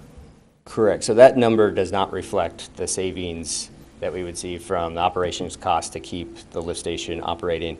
It's currently near capacity. We've had some difficulties and challenges with that. And by eliminating a tire pumping facility anytime you're pumping and redundant pumping, as you saw, the 5 lift stations in a row, there definitely will be a cost savings in that. Okay. Makes sense. See no further questions. Thank you. Thank you. So you need a motion, correct? I would move to approve the engineering services contract with Welch Comer Engineers for the design of the new gravity sewer main and decommissioning the Howell lift station facility. Second. Motion second. Further discussion? Roll call, please. Malloy. Aye. Wolf. Aye. Anthony. Aye. Wilhelm. Aye. Borders. Aye. Thorson. Aye. Motion passes. Thank you. Next item of new business is the contract amendment with TO Engineers for the survey work of the community forest.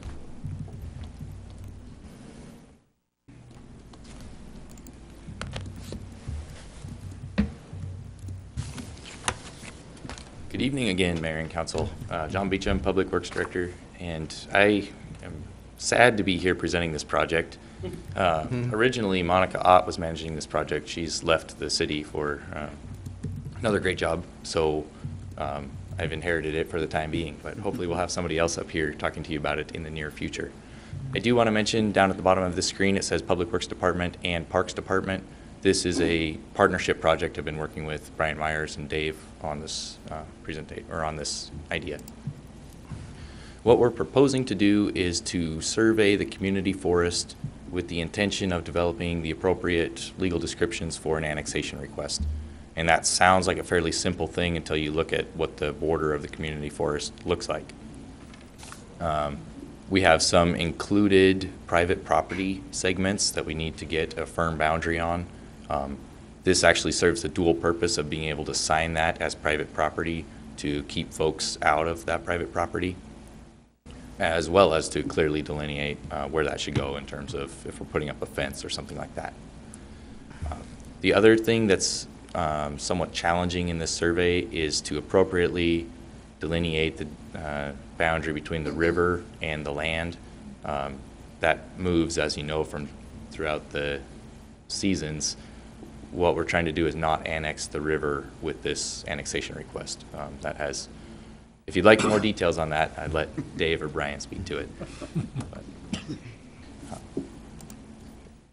There's a few reasons we're interested in annexation for this property. First is that city ordinances would apply once it becomes within the city. And right now, we let people onto that property as it's public property under certain conditions. What that means is if we go to enforce those conditions, what we are telling them is you are trespassing if you are not following our conditions. So when talking with the police department, it would be better if we could have, let's say there's a littering ordinance in the city, they could actually speak to them about littering instead of trespassing in violation of a posted sign that says you can't trespass if you litter. You're following that. Sorry, that's not the clearest explanation. The other thing we'll do is assist in water reuse activities. This lets us manage the site under our own codes for water reuse once we start doing that. And it is outlined in our reuse permitting memo as one of the steps we should be working on. What we've come up with in terms of a fair way to split this cost is looked at how the property was acquired, what its primary uses are. So once we broke that down by acreage, the cost came out as you see it there, and that's not rounded, that's just the way they came out. And the total cost for this contract with TO Engineers would be $38,105. The reason we selected TO is they are currently doing the hydrogeological study in that area. They're familiar with the property. That. Quick question, John. What's total acreage? I'm not good at remembering numbers off the top of my head. I believe we have around, I should know that, I don't know. I think Brian it's knows. in the neighborhood of 500. 500 acres. I thought Brian was waving, but he was saying 500. Sorry, I really don't like to try to remember numbers because I always state them incorrectly. Awesome, thank you. Linda? I guess I have a couple of questions on the annexation part of this. I'm not sure where it abuts the city boundaries. I don't know how city services are going to be available here. So I guess I'm maybe be missing something. How it could be legally annexed. So city services is probably a good question. And to be clear, we're not requesting annexation tonight. We're requesting a survey toward that. So we would need to have a good answer for you at that time. It does abut city boundaries here at Camille Park. That has been annexed and is a portion of the city. Okay. Is that right, Linda? Mm-hmm. I got a question. I think I did the math and it didn't add up. Can you go back to that slide? It doesn't add up. I don't know how far we're off. Just tell them you were rounding. Yeah. You're off a little bit. So we can proceed a couple of ways. I can get you the corrected numbers and come back with that. Or you could approve it with a conditional split based on acreage, and I can figure that out and correct it and let you know what that is. It's 400 and some bucks. I'm going to say it's about $500 difference, so. Yeah, okay. Good catch, though. Yeah. I'm old, but I can still add. Any other questions? Thank you. We do need a motion on this. Yeah. Move to approve the contract amendment with TO Engineers for survey work of the community forest for annexation. Second. Motion second. Further discussion? Shannon, please take the roll. Wolf. Aye. Anthony. Aye. Borders. Aye. Wilhelm. Aye. Thorson. Aye. Malloy. Aye. Motion passes. Thank you. And the last item of new business tonight is a sole source purchase for an upgrade of the police department's Motorola radio system. Chief. Sure. Well, good evening, Mayor and Council again. Though I'll dive into this project here in a minute. I know that we've been here since 4:30, so I won't bore you with too many slides. I think I narrowed it down to about 7 slides with bullet points. But I like to think that my predecessor was not only a great mentor, but a great leader. And I also think that he was a great visionary. But I think in looking at these things, as a captain, he says, hey, I'm going to prepare you for some things. First of all, we're going to build you a storage unit on the facility at the campus. As an assistant chief, took on another project, which was the animal facility.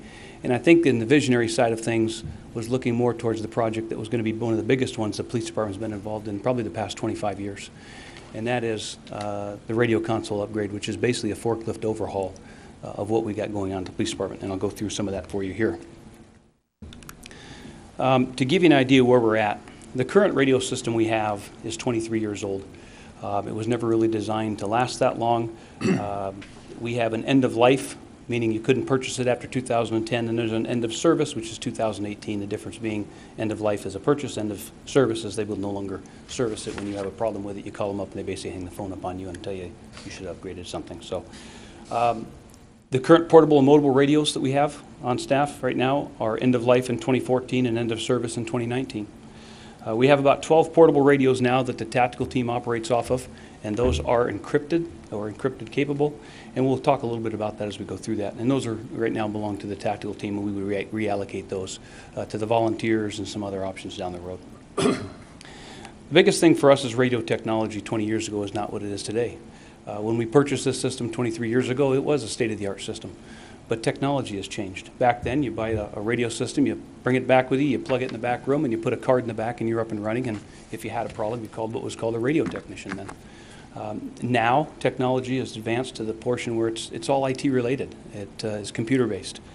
So you're talking about upgrades and software and those types of things where John Mittman, our IT director, is here as well tonight, and some of you heard from him earlier this week. But that's really where this industry is going. So.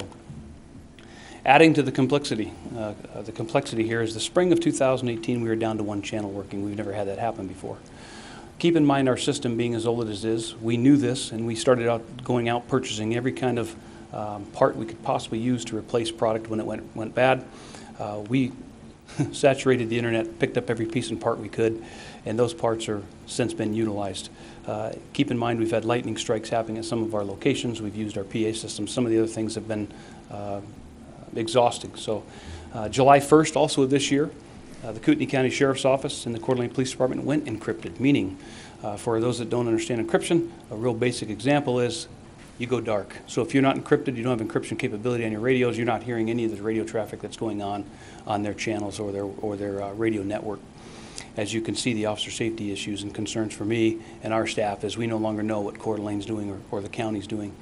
The biggest, fear for me is that one of our officers is out there on a graveyard not knowing what's going on over in Coeur d'Alene or county, and we stop a green pickup truck out on the prairie that was involved in some type of robbery or some kind of case over there, and our officers are walking up on it not knowing exactly what they're walking up on.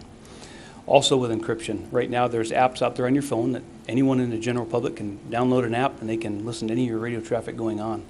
What that means to us, not that it's changed in the past, but it's very common now for people to have their phones out. They'll listen to the radio traffic going on when the officer returns to the vehicle, which is the most dangerous time, the second approach, because now they know that you've been ran through the radio system, and if they're wanted for something, they now know it, and the officer's walking up on that. With encryption, it takes all that away. They're no longer allowed to hear what's going on. Basically, it solidifies your radio traffic to just those that are encrypted. It would allow us to communicate with our partners once again.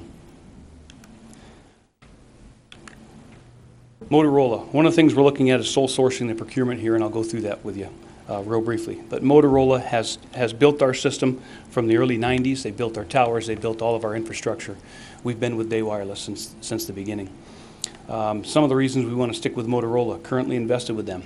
Recently added simulcast system. So basically simulcasting, in a real nutshell, is it allows two different locations or tower sites from a distance to talk to each other, one another, and getting rid of that delay. Right now there's a delay if we have to talk over the gateway, which is an ACU 1000. It's an 800-second delay, and in any critical incident, we've had it happen before, radio traffic just gets gargled and communication goes out the door. We lose features going to a third-party vendor. If we allow this as a third-party vendor, we would have to re-engineer a third-party vendor, the interoperability with our Motorola product we currently have. And again, keeping in mind that all of our other partners are all Motorola companies as well. Our track record with Motorola and Day Wireless has been outstanding. We currently have some timed incentives, and I say timed incentives because one of the reasons we were pushing this tonight is we've been working on this for the past 6 months, if not longer. We knew this day was coming. We knew we had to get this thing out in the open and get funded somehow. But some of the incentives that Motorola is pushing to us right now through the 5th of November, they have $152,210 incentives that are on the table. They'll pick up our RMS, which is our records management system. It's a Spillman annual contract that we pay, and that fluctuates anywhere between $30,000 to $30,000. I want to say it was about $38,000 this past year. If we jump on board and move with this direction, and Motorola is going to, we work to deal out with them, they would pick up our RMS contract for the next 5 years as well. So there's some savings there. The HGAC is basically a Houston-Galveston contract, and it's a cooperative of 25% savings over the list price. So again, they're kicking that in with this contract as well. Interoperability, again, though, is the key. And I know that I spoke to Councilman Borders, who's on board with these types of things as well, being his prior life, I'll say. Interoperability, if you don't have it, you have no communication system whatsoever in any kind of incident. But as you know, any kind of critical incident around here, everybody's coming. As you saw in some of the most recent ones, we have every agency from state police, county, Coeur d'Alene, Rathdrum, all responding to assist. And it does you no good if you can't communicate on any channel. And again, connection into the state trunk system, which is what most people are on, the 700 network system. Alternatives. We could turn to the statewide trunked radio system, which is a 700 megahertz system. We've talked about that briefly before. In talking with Motorola, that's almost going to double the price of what we're talking about today, because you're still going to need the equipment. You're still going to need portables, modables. They're going to have to go to your radio tower sites and upgrade those to allow you access to the 700 network. So the cost would be astronomical to go to the 700 network. On top of that, things we've already talked about that I don't want to bore you with. The user fees, licensing. The decisions are made as a cooperative now with a group. We no longer have control of our own destiny. If we jump on board with the 700 system and go with somebody else, we no longer have the ability to have that control in our back pocket. Sole source, just real briefly, the reasons why we want to sole source this project and what we're looking for tonight. Again, it's seamless interoperability and local control for dispatch and radio users with users on the statewide Motorola Astro 25 radio system. It's a consolidated upgrade and maintenance plan for the radio dispatch consoles with the existing simulcast radio and computer-aided dispatch systems we currently have.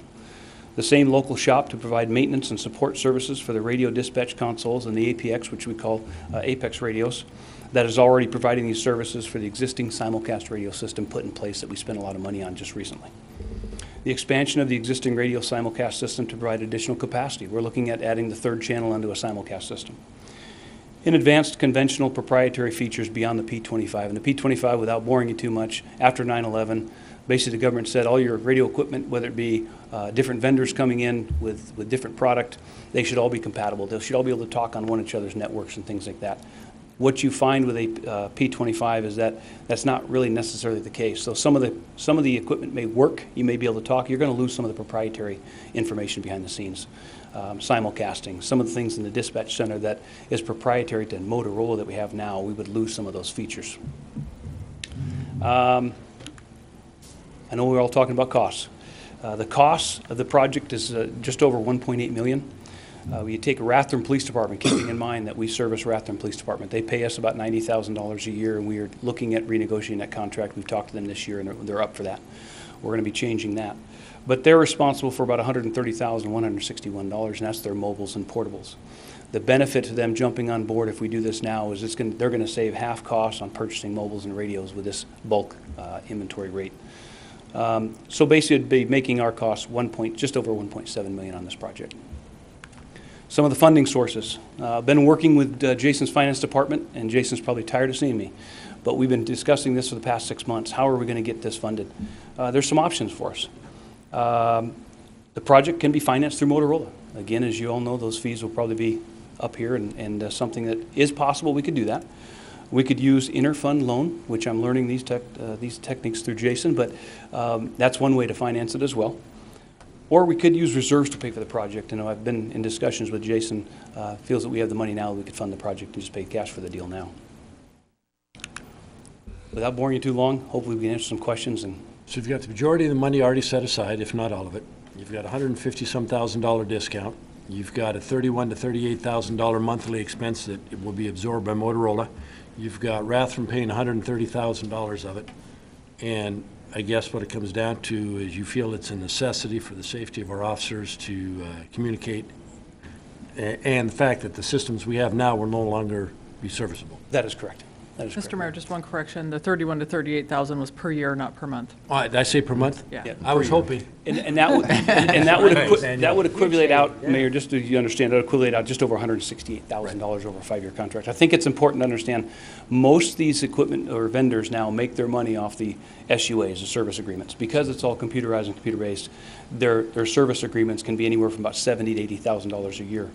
So it's important for us to understand that they'll be taking on our $40,000, roughly $30,000 to $40,000 RMS contract, so we'll be paying about a $40,000 difference. So I think the example you gave when we were visiting was if part goes out, they come and replace it. And I think that's the most important thing to understand. We are going to sign on, if we do this, we're going to sign on for an 11-year contract. We're only paying for 5. At the end of 5 years, in theory, we're going to have a brand new system because all the upgrades are coming every year. Everything that comes out with it, we get on part of that contract. So in 5 years, we're not going to be doing this again. We're not going to be looking for a brand new radio system. We should have, in theory, a new radio system.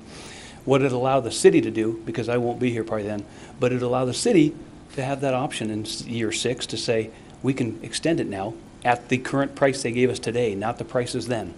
At the current price we're looking at today to extend it for an 11-year process. I think it would certainly be beneficial to do that.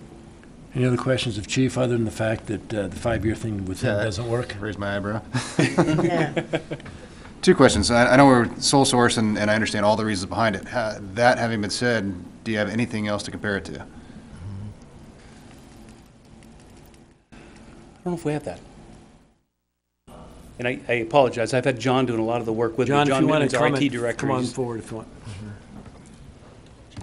And we're talking about comparing pricing. So if you were to go to a different party, would it be 1.2 million instead of 1.8? Would it be $2.9 billion? What would it be? And I can answer that. We have not discussed that with any other vendors, and I'll tell you why. Because the proprietary elements that we're going to lose here would be astronomical. The things that we put into place, we put roughly $400,000 into the simulcast system, which is proprietary to Motorola. Every other agency around is on Motorola, so we really need to have that compatibility with them as well. And under Idaho statute, it does allow us to sole source this as long as we provide the documentation and do the things we've been working on with Warren. But to answer your question, we have not priced it out. We may save some money by going to another vendor, but we're going to lose in the long run the proprietary elements that we put into the system. And I get all that. I'm a purchasing manager in my real life, and so I understand that the soft cost compatibilities and everything else really add up in a hurry. I just think as a matter of transparency and service to the taxpayers, we owe it to them to say, okay, here's what we could get it for, here's all the problems it'll create and what it could possibly cost, up to and including lives. But I think just to show the due diligence, it's good to have the numbers. But it's not going to affect my thoughts on this, because I get all those compatibility issues, soft cost issues. Second thing, if you knew this was coming, why weren't we talking about it in October when we were talking about the budget? We were figuring out how we were going to budget this process. We were still in the process with Motorola figuring out what the best way to do is. We're trying to figure out avenues. Do we go to 700? Is that even compatible? Do we look at other avenues? Can we rebuild what we have in process? We have the towers we have, 3 towers we have in place, the PD, Rather Mountain, which is a new site, and Blossom Mountain. That's all top-notch gear. We don't have to worry about much of that at all. The question kept coming back to how do we make this process the easiest, most affordable, but we don't come back to the table again in 10 years and say we got to refund something else or find something else to do. So to answer your question, we didn't have really the funding set aside in 18. We were talking about how to maybe finance it in 19, but that's the best I can give you. We did not do our due diligence in the years past of saving money for this. We started thinking about, if you have a $1.7 million project, thinking of $14,000 a month times 10 years. If you had that money in the budget to save, you could potentially save for something like that. But we just don't know what the astronomical costs are going to be with a new technology-driven society. That I don't have a true answer to that. I appreciate that. However, I also would appreciate it if you know there's going to be say a $1 to $3 million replacement coming. That probably should come up. Yeah. In the budget process. So. That was what? It was the encryption too that kind of pushed it into this year. John Mittman, I'm the IT administrator for the Post Falls Police Department. The other thing that was a big factor in all of this was the encryption piece. We had warning from both Kootenai County Sheriff's Department and Coeur d'Alene PD that they were thinking about doing it, but within a short period of time, they actually moved to doing it in July. And so we had this on the table as far as planning this, but the encryption piece and officer safety kind of moved that up. So we could have planned for it in next year's budget. However, the encryption piece really kind of sped up the process and trying to get a system, again, that the chief mentioned, that's affordable and interoperates with our existing gear.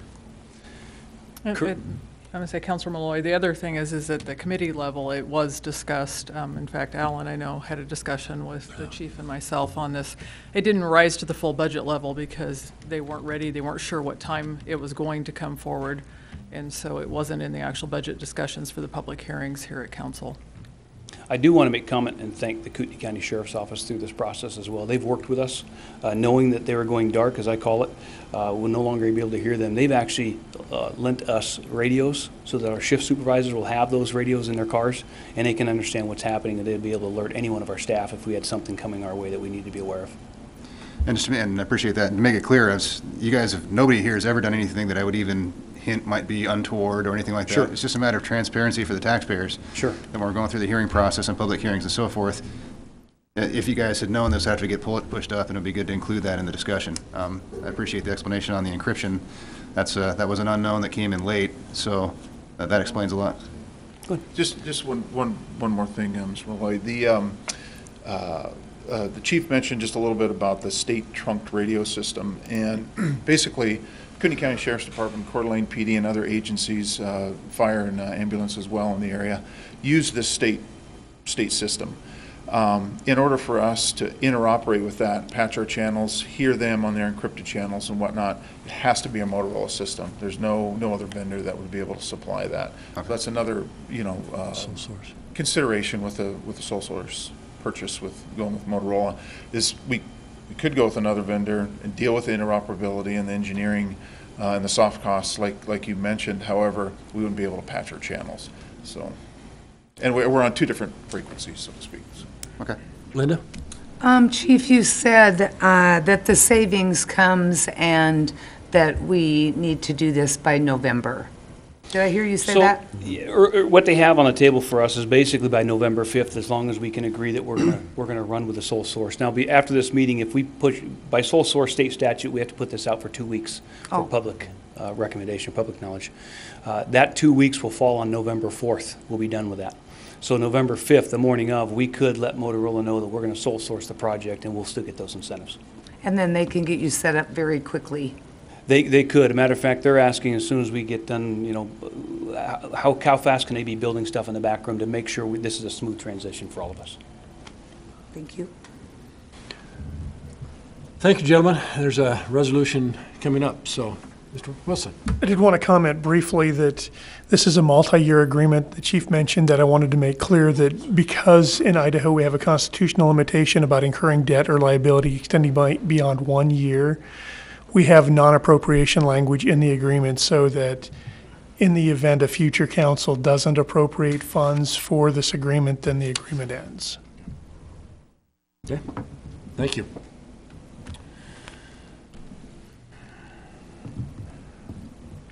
We're now down to ordinances and resolution, and the first is the ordinance on the Post Falls Technology Urban Renewal District.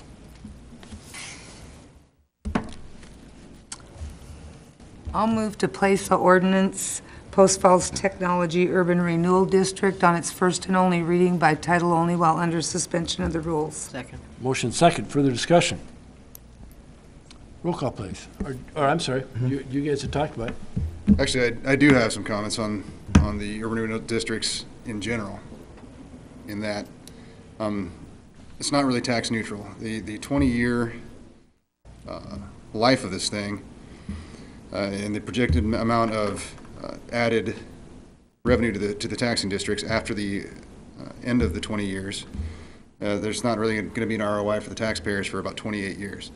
I'll be pretty close to dead by then, and so basically, without the urban renewal district and the increment funding, those infrastructure projects that are being paid for by taxpayer dollars through increment funding would be the responsibility of the developer. So, in an effort to attract development, basically the taxpayers are taking on some of that risk, financial risk of the sewer lines, roads, etc. And part of me has always had an issue with that. The reality is too, though, is that just about every other municipality, state has some sort of funding mechanism to attract growth. So what I was really looking for here tonight is any taxpayer who's against the vision of having a tech park out there. I didn't hear any of that, and the state allows for it. So against my consternation, and nothing against the Post Falls Urban Renewal District, of all of them, I trust the Post Falls Urban Renewal District to make good use of the funds and be completely transparent about it. I still have a bit of heartburn on the 20 years for Woodbridge. I think it's kind of a Foxtail. Sorry, Foxtail. Thank you. I think it's a little bit. Yeah, we could change it later if any of us are still up here. That's up to the voters. But it's kind of kicking the can down the road to a future council when I think that kind of needs to be addressed. To put a 20 years on what's going to be a largely residential development, upwards of 300 plus acres, I'm not really comfortable with that. So I guess that's my comments. I'll make a comment too. I was concerned, disappointed when I read through the packet and saw that Foxtail wasn't involved. I knew that it was coming forward to us for a urban renewal district around the tech park, and it made perfect sense. I wanted to see what they had to say, but I was really surprised to see Foxtail part of that. I'm not going to hold up the process tonight, but I will, as a councilman and as a citizen, be watching this carefully, and I'll be the first one to be in here asking for the Foxtail to be removed from that urban renewal district when that sewer system's put in place. So I'm not going to hold it up, but I was concerned about that. I do put a lot of faith in our urban renewal commissioners who keep an eye on this kind of stuff, so they must have had a good reason to bring it forward that way, and I'm sure I'll be talking with them in the future as to why it came this way, but I won't hold it up. For years we've had the belief that we don't use urban renewal for residential. And that is a bit of a difference, but I'm going to go back to what you folks have said. I was speaking to a group some time ago, and a gentleman started out by introducing me and telling me how against urban renewal he was, period, and it was wrong, it was wrong. Anyway, I listened to him and said, well, I respectfully disagree, and explained my position. And he said, well, I'll say one thing. If urban renewal is done properly, it's done in Post Falls. And when I look at the folks that sit on that committee and the analysis that they've done, I appreciate your concerns, but when I look at the analysis and the study and the overall comprehensive plan that's been put in place, I'm comfortable with it. Now, that being said, we get the infrastructure in and it makes sense to de-annex, you probably get my support on that. But again, I want to thank the folks who have been involved in that because I think it has operated properly. And I think you're the, I say you because it's your agency, but I think you folks are the level that people look to as far as trying to achieve success. So that makes me comfortable with it. Yeah. If I can add one thing to that too, speaking, so we've got some agency members here. You guys have been very great about closing districts early when it's appropriate. And I would ask you to keep an eye on this one for the same thing. Let's get it done. Let's get it closed as quick as we possibly can so the taxpayers can see the benefit and some return on investment of that, because it's going to be a long horizon anyway. So shortest it can be, I'd appreciate it. To me, I just want to mention, I think this is a great project, and I think the investors are willing to put up some of their own money and invest in our community to make it a little bit better. Looking at their plan with the green space, the building, it's well thought, well laid out, and I just see it's going to be a great addition. And I think the investors, the Urban Renewal District working together, it's going to be a big positive for us here. Roll call, please. Anthony? Aye. Porters? Aye. Wilhelm? Aye. Thorson? Aye. Wolf? Aye. Malloy? Aye. Thank you very much, gentlemen. Appreciate your comments. Administrative staff reports. First Avenue. One second, we gotta do the. You gotta read it. Resolution. That was an ordinance, wasn't it? Sorry. Mr. Wilson, would you please read the ordinance? Certainly. An ordinance of the City of Post Falls, Kootenai County, Idaho, approving the Post Falls Technology District Urban Renewal Plan, which includes revenue allocation financing provisions, authorizing the city clerk to transmit a copy of this ordinance and other required information to Kootenai County and state officials, repealing conflicting ordinances, providing severability, providing for the publication of this ordinance by summary, and providing an effective date. Move to approve the ordinance, Post Falls Technology Urban Renewal District, to direct the clerk to assign the appropriate number and that it be published by summary only. Second. Motion second. Discussion? Roll call, please. Thorson? Aye. Anthony? Aye. Wilhelm? Aye. Malloy? Aye. Borders? Aye. Wolf? Aye. Motion passes, and this time I'm not going to skip the resolution for the sole source. Move to approve the resolution sole source purchase of an upgrade to the police department's Motorola radio system to add encryption from Motorola Solutions. Second. Motion second. Discussion. Roll call, please. Borders? Aye. Anthony? Aye. Malloy? Aye. Wolf? Aye. Thorson? Aye. Wilhelm? Aye. Motion passes. Thank you. Now let's try administrative staff reports, First Avenue parking. Mr. Paulus. Honorable Mayor, members of the council, last month you received some concerns regarding First Avenue off of Spokane Street and parking that is going on in that area. City staff comprising of the engineering division and the streets department met out on site a couple weeks ago, and we took a look at what the parking was going on in that area. Members of both the street department and engineering department had also gone through that area in off business hour times, as had been suggested. Tonight I just want to update you what has occurred and what has changed since the last city council meeting. At the last city council meeting, there were 3 no parking areas which were marked by signs and signs only. A couple of those signs had little orange flags on them, but part of the complaint was people were not abiding by those signs, and they were parking, blocking visibility coming from driveways and blocking some of the visibility at the intersection of Spokane Street and First Avenue. The parking areas are shown in red on here, Spokane Street being north-south, First Avenue being east-west. After our field meeting, we added an additional no parking area. The driveway, which just got added on there, that area has been marked with several cones and candlestick markers. That is an area where there's a lot of people who had been parking and blocking that driveway. Our field visit identified that just having the signs there wasn't a full solution. We had heard that complaint. So we did some enhancements to improve the markings. What we did to enhance the markings in those areas which are no parking, we placed a 24-inch wide white bar on the ground, 7 feet in length, so that each no parking sign is very clearly marked and identified. Additionally, we placed between 1 to 3 stencilings of the word no parking on the roadway in those no parking zones. The really small ones right up next to Spokane Street, which are only about 1 car length in length, they got 1 stencil. The one by the condos on the south side, there's 3 stencils there, and on the no parking side on the north side, there's two no parking stencils at that location.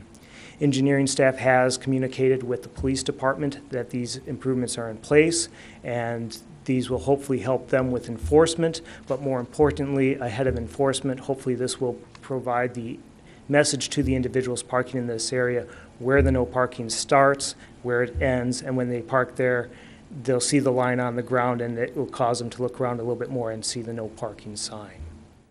I stand for any questions you might have. Linda? I would just like to thank you very much. I thank you for taking care of that. It's working, so it feels a lot more safe down there right now. You're welcome. I appreciate it. Joe? It's kind of a random question, but in a lot of these discussions that have gone about this area, it's been brought up that in Post Falls we don't paint curbs red. I guess, is that true, and why not? The reason historically that we do not paint curbs is that it is more of a maintenance issue to go back and paint it on a regular basis. Now the no parking stencil is a continued maintenance issue. The amount of paint in putting a single or even 3 no parking stencils down is less total paint than marking several hundred feet of curb. It is a maintenance thing that we'll have. Our street department is and has said that they're willing to take care of those no parking stencils. The question on red curb, red is not to be utilized to mark curbs for no parking in accordance with the manual and uniform traffic control devices unless it's for a fire hydrant and a fire lane. Fair enough. Thank you. Thanks, Rob. Appreciate the quick response and addressing the issue. You're welcome, Mr. Mayor. Mayor comments. None tonight other than Councillor Wilhelm, update on funding for the Eagle project? Well, we've had several citizens and businesses donate to the Eagle Fund. We are a little bit over halfway to our goal. We're trying to collect $7,500. Well, maybe we're a little bit short of $7,500. And Shelley can maybe update on the progress of the Eagle itself, so. I think we're somewhere around 3,100. I know we have a commitment from Postal Sanitation just recently, but I don't have an amount. Jason, I don't know if he gave an amount. And the Eagle itself, is it completed? Is it, where are we in that? So JUB has offered their services for free to do the design engineering, how they're going to adhere the Eagle to the ground. I put them in contact with the artist because the artist could not proceed any further until they knew what to do with the feet. So JUB should be in contact with the artist to talk about how to finish off the feet of the Eagle so that they can, then they'll move forward with the painting. Good. Well, thank you both, and more donations would be appreciated. Thank you, Mayor. Council comments. I have a comment. Mr. Wolf. I personally would just like to thank the citizens of Post Falls who come here on occasion and speak their mind at our lectern. Unfortunately, the young lady couldn't say exactly what she wanted to say tonight, but tonight we saw a perfect example of, citizens coming forward a month or so ago about this parking situation, and we get it fixed. There was a gentleman here earlier talking about the speed on 12th. He's been here before. We've done things in the past, but You know, we're just 7 people up here. It takes the citizens to make a community, and I really appreciate those who have the nerve, I guess, it takes to get up in front of everybody and come up here and say, hey, we got a problem, let's do something about it. I know Bob Flowers is a consistent person who comes and speaks before us, and we've made some changes. So I just encourage, again, all the citizens of Post Falls, that if you see something out there you don't think is right, come on down, say your piece. If we can do something about it, we will. We've got a great staff who I know will jump in there and do whatever they can. So once again, thanks to the citizens who come forward and speak. Appreciate it. Thank you, sir. We do need an executive session tonight. Correct. And time length? I'd say 30 minutes. Move to enter into executive session, Idaho Code 74-2061C, to acquire an interest in real property which is not owned by a public agency. Further, that no action will be taken in that session, and the session will last approximately 30 minutes. Second. Motion second. Further discussion? Roll call, please. Wilhelm. Aye. Orders. Aye. Anthony. Aye. Malloy. Aye. Wolf. Aye. Thorson. Okay. Motion passes. Thank you. We'll enter executive session.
Do I have to technically say? Call the meeting back to order. Are there any motions to come forward? Adjourn. All those in favor? Aye. Meeting adjourned. Thank you. Yeah. That was quick. Yeah.